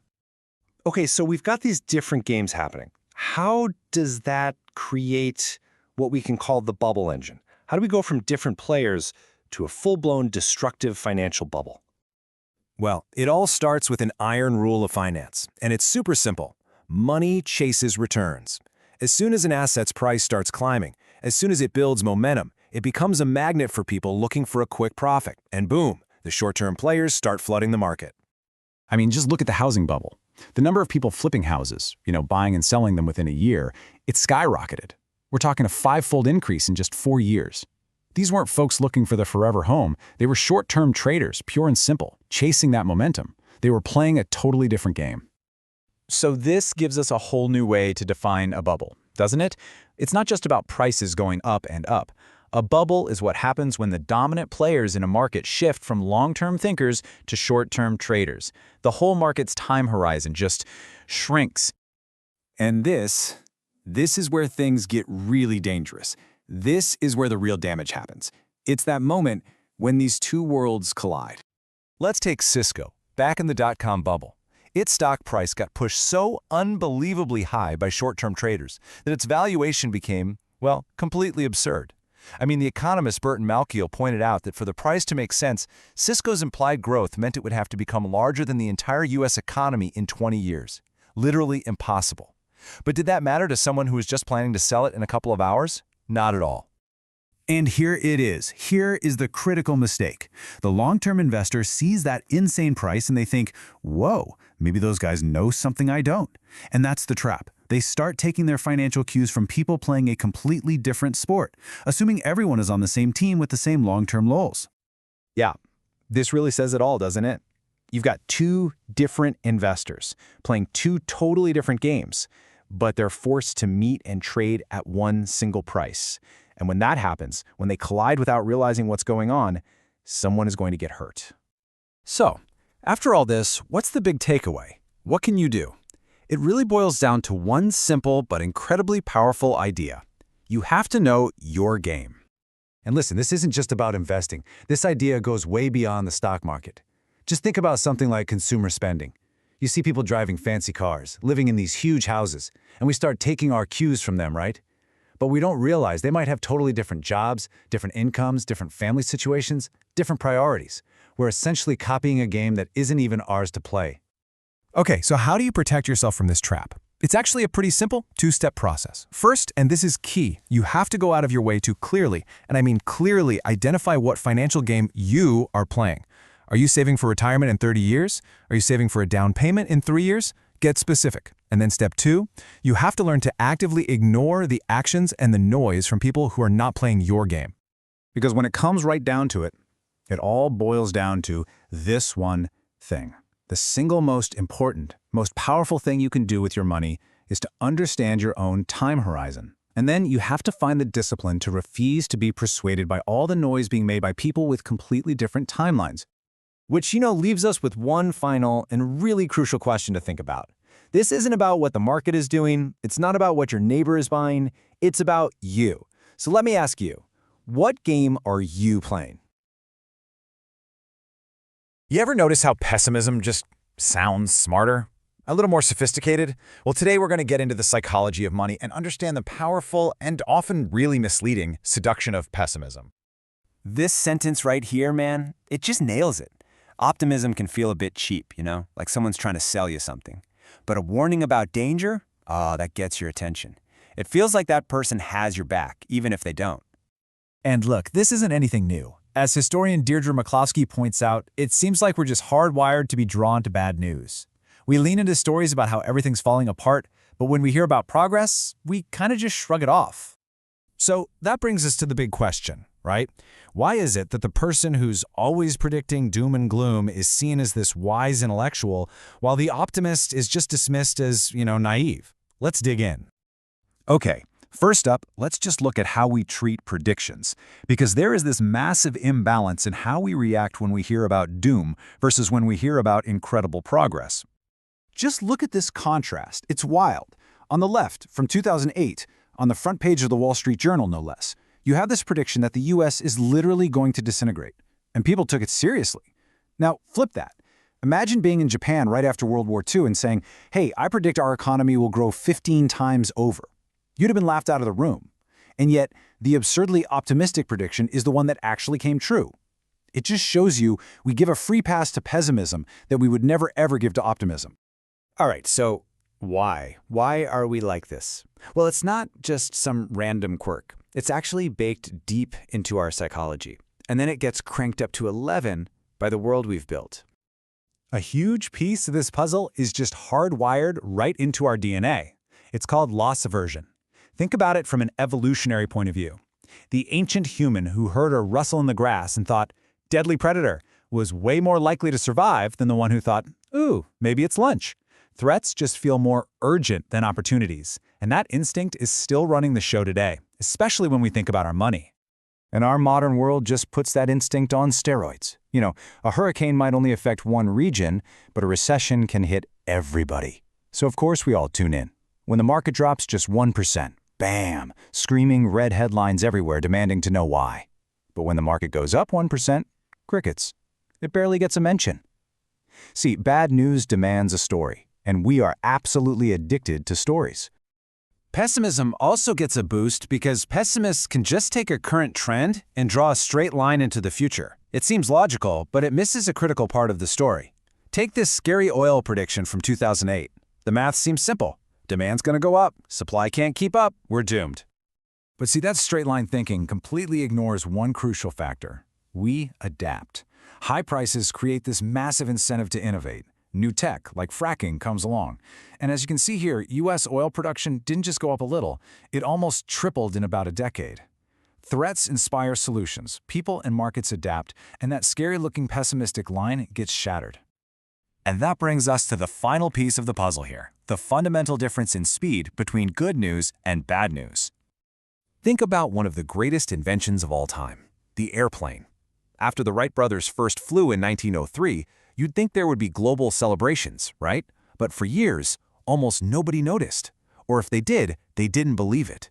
It took the world nearly 5 years to finally wake up to this miracle. And that's the thing about progress.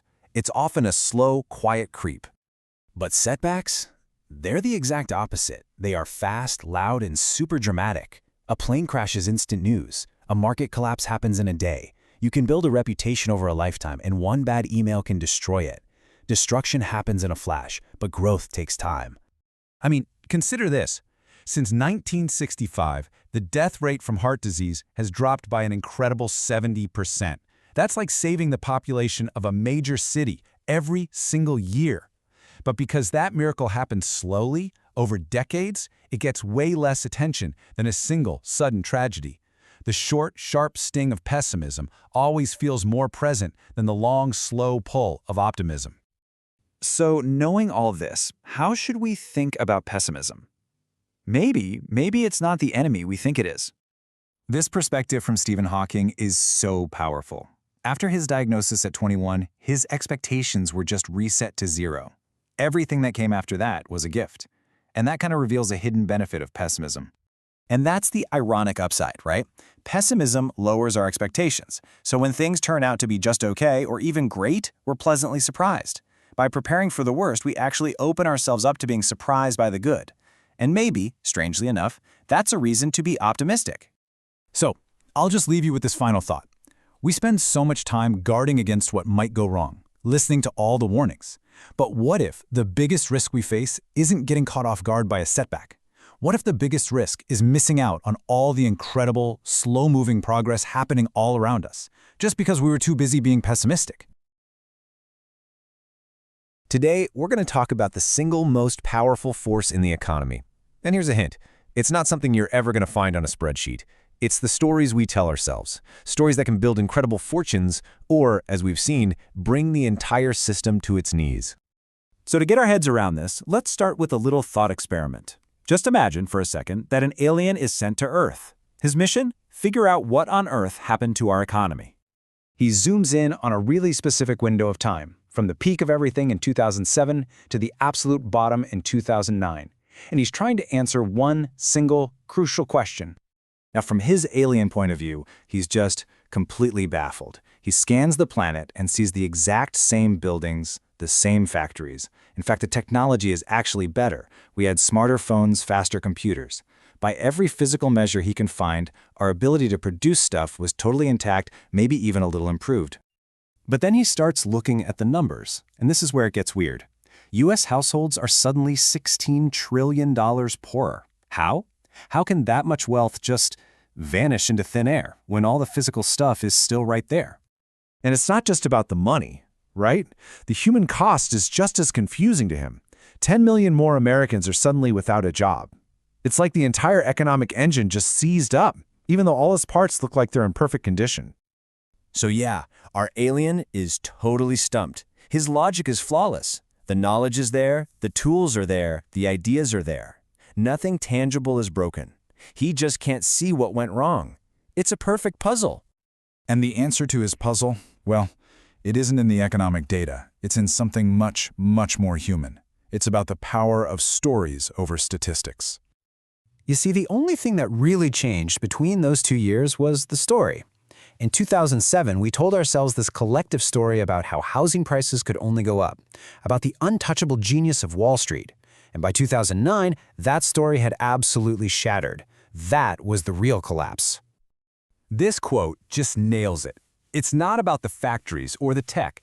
It's about the collective belief, the shared narrative that actually powers them. You could almost say that stories are the economy's operating system. Okay, so if stories are that powerful, why are we such suckers for the harmful ones? Well, that brings us to a really fascinating psychological trap called appealing fictions. So what is an appealing fiction? It's basically a story we believe, not because there's evidence, but simply because we desperately want it to be true. And this happens most often when the stakes are incredibly high and we feel like we have very little control. We'll grab onto almost any story that offers a little bit of hope. I mean, think about this example for a second. It's so powerful. After the absolute horror of World War I, they desperately needed to believe it was the war to end all wars. It was a beautiful story and a necessary one for them to move on, but ultimately it wasn't true. Or take this quote, it's absolutely heartbreaking. This father in Yemen was facing the highest possible stakes you can imagine, his own child's health, and he had almost no resources. So of course he was willing to believe in a dangerous folk remedy. It's a primal, human response to desperation. And you see this exact same dynamic playing out in the world of finance. Look at this. Over a decade, 85% of professional money managers failed to even match the market. The stats are crystal clear. And yet, people pour trillions of dollars into these funds, all of them chasing that same appealing fiction, the story that they can pick the one genius who's going to make them rich. So how do you protect yourself from this? How do you defend your wallet from your own brain? Well, the best defense is to build a wide margin for error in your financial life. The less you need that amazing get-rich-quick story to be true for you to be okay, the less likely you are to fall for a dangerous one. But it's not just about desperation. There's another little quirk in how our brains are wired that makes us vulnerable. And it's this. Our brains absolutely hate incomplete information, so we automatically create stories to fill in the gaps and make sense of the world. Here's a really simple analogy. Think about a 1-year-old. She has zero concept of careers or bills or the economy. All she knows is that dad isn't playing with her right now. So from her limited point of view, she creates a story that makes sense. Dad left, and now I'm sad. Her story is totally complete and logical to her, even though it's missing almost all of the important facts. And guess what? We adults do the exact same thing, just with more complicated topics. As the great Daniel Kahneman explains, looking backward gives us this powerful illusion that the world is neat and understandable. We cook up these tidy stories to explain the past, and that fools us into thinking we can predict the future. Now here's where we get into real trouble. We start to confuse a field of total uncertainty, like investing, with a field of incredible precision, like astrophysics. Investing is messy. It's driven by emotions, luck, and crazy, unforeseen events. It is not governed by clean, fixed laws of nature. You want to see what a real field of precision looks like? Get this. When NASA sent a probe on a 3 billion-mile journey to Pluto, Their prediction for its arrival time was 99.9999% accurate. Finance will never, ever, ever, ever offer you that kind of certainty. Not even close. Okay, so let's bring this all the way back around. After seeing how our minds are wired to believe in stories and fill in the gaps, we arrive at one final and pretty crucial realization. That alien from the beginning of our story, the one who's so smart and logical but totally blind to what's really going on? Well, that's us. That's all of us. We are so confident in the things we can see and measure, but we're often completely blind to the powerful invisible stories in other people's heads and even in our own that are actually driving everything. So that leaves us with one final question we all have to ask ourselves. When you think about your money, your future, your financial goals and fears, what are the stories you're telling yourself? And maybe more importantly, are those stories actually helping you, or are they holding you back? All right, we're going to tie together some of the biggest lessons we've learned about the psychology of money. This one's all about short, actionable ideas that can genuinely help you make better financial decisions. But first, I've got a question for you. What could a dental surgery from like 100 years ago possibly have to do with your money? I know, it sounds pretty weird, but stick with me because the answer is pretty much everything. So let me tell you a story about a man named Clarence Hughes. It all starts, as you might guess, in a dentist chair. The year is 1931, and he's got a really bad toothache. So the dentist puts Clarence under with some pretty crude anesthesia. When Clarence wakes up hours later, he discovers to his horror that 16 of his teeth are gone. And his tonsils, they were gone too. He never agreed to any of it. And then just a week later, tragically, Clarence died from complications. Now, his wife sued. But here's the wild part. Not because the surgery itself went wrong. Back then, risk was just an accepted part of medicine. No, she sued because Clarence never gave his consent. And the court's decision is what's truly mind-blowing. They sided with the dentist. You see, the thinking at the time was simple. A doctor's job was to fix the patient. And what the patient thought about it, well, that just wasn't really part of the conversation. This whole doctor knows best thing was built on two really flawed ideas. One, that every single patient wants the exact same thing, and two, that there's one single right way to get them there. If you believe that, then of course the patient's opinion doesn't matter. This quote from Dr. J. Katz just nails it. The idea that a patient might actually share in the decision-making process, it was totally foreign. That's just not how medicine worked. Thankfully, over the last 50 years or so, medicine has had a total revolution.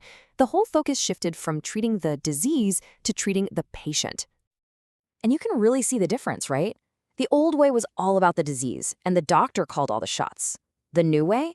It's all about the patient. Now, a doctor gives you options. They explain the odds, and you get to choose the path that's right for you, based on what you actually want out of your life. So what on earth does all of this have to do with your money? Well, everything. Because that huge shift that happened in medicine, it's exactly what needs to happen with how we think about our finances. Think about it. A good financial advisor today is like that modern doctor. They've got the specialized knowledge, they know the probabilities, but their job isn't to make the decision for you. It's to give you the information so you can make the best decision for yourself. And this really gets to the heart of it all.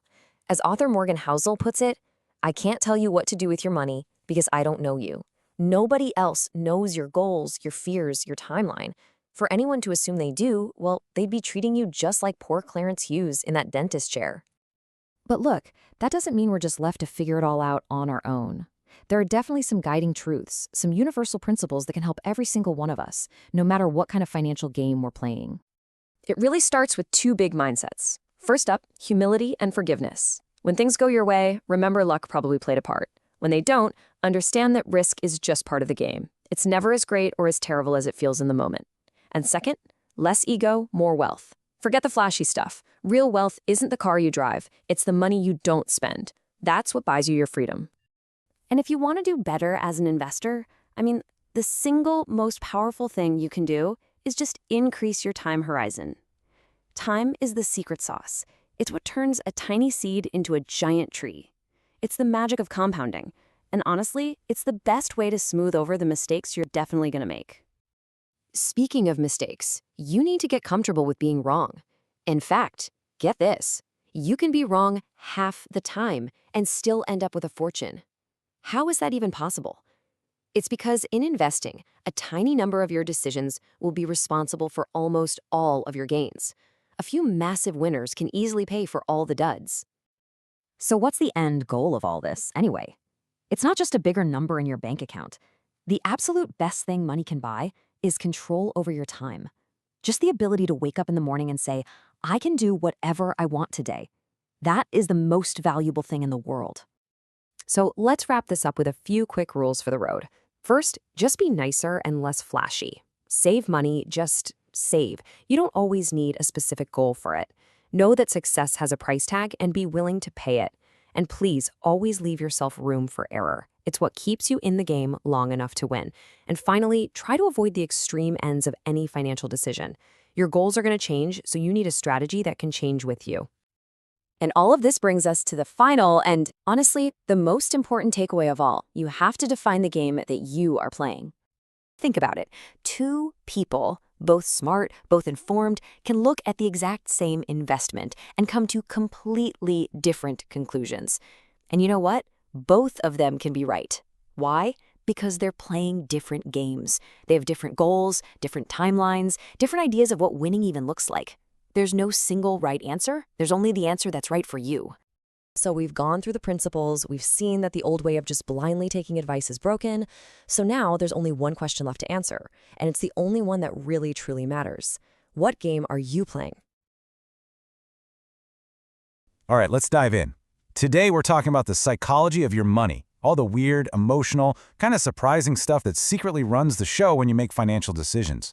We're going to explore why you do what you do with your money and why the choices that look perfect on paper aren't always the ones that actually feel right.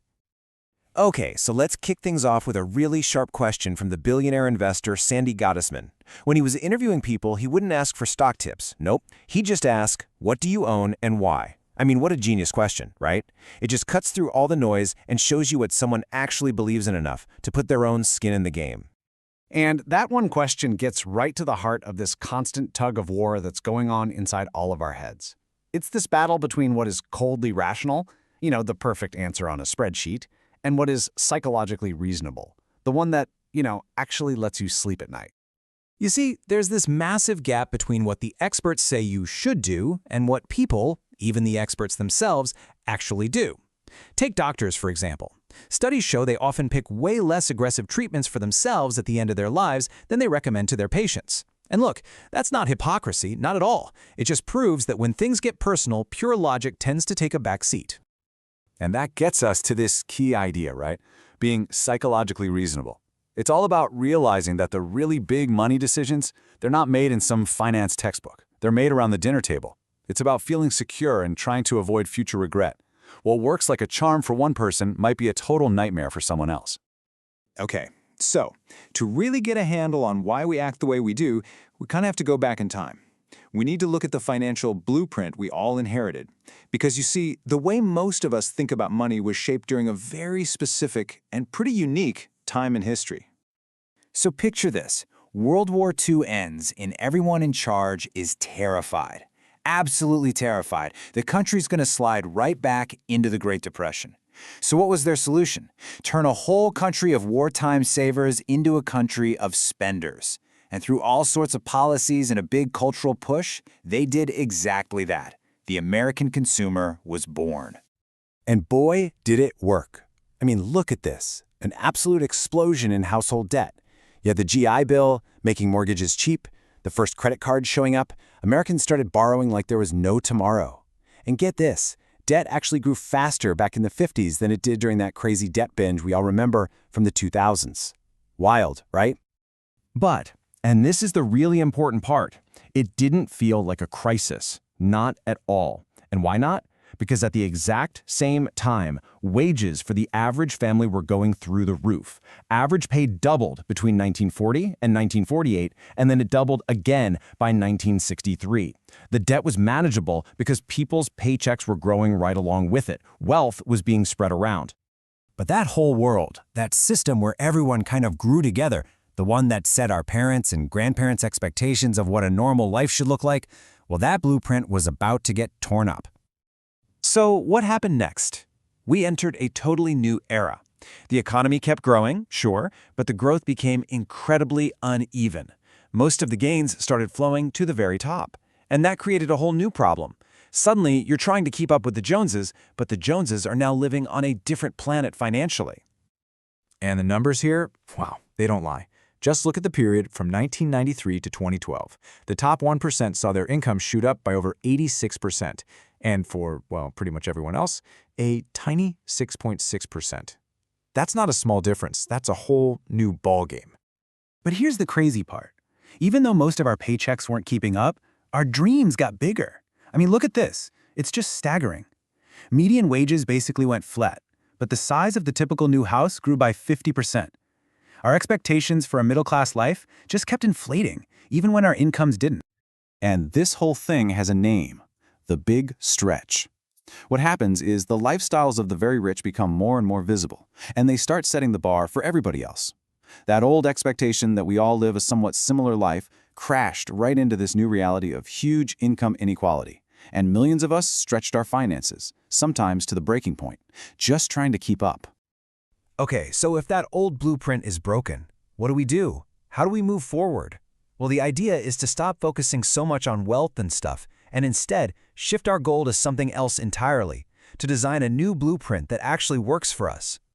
I think this quote from the legendary Charlie Munger just nails it. He said, "I did not intend to get rich. I just wanted to get independent." See the difference? Getting rich is a game of comparison that never ends. But independence, that's something you measure for yourself. It's about having control over your own life.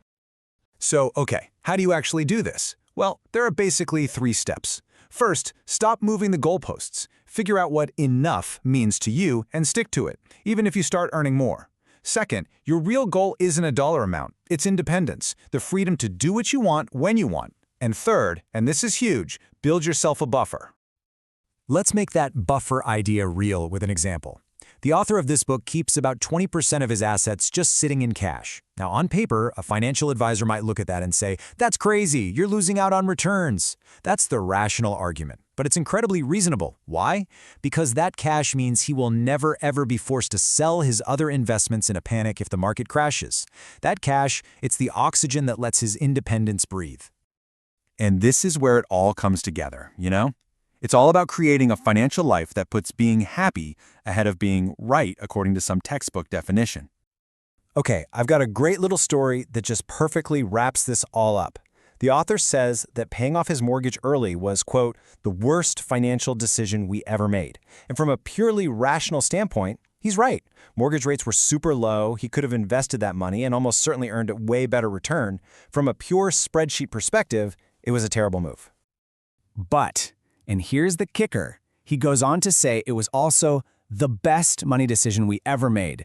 Why? Because the feeling of owning their home, free and clear, of knowing that no matter what happened, they had a roof over their heads, that psychological freedom was worth more to them than any potential stock market return.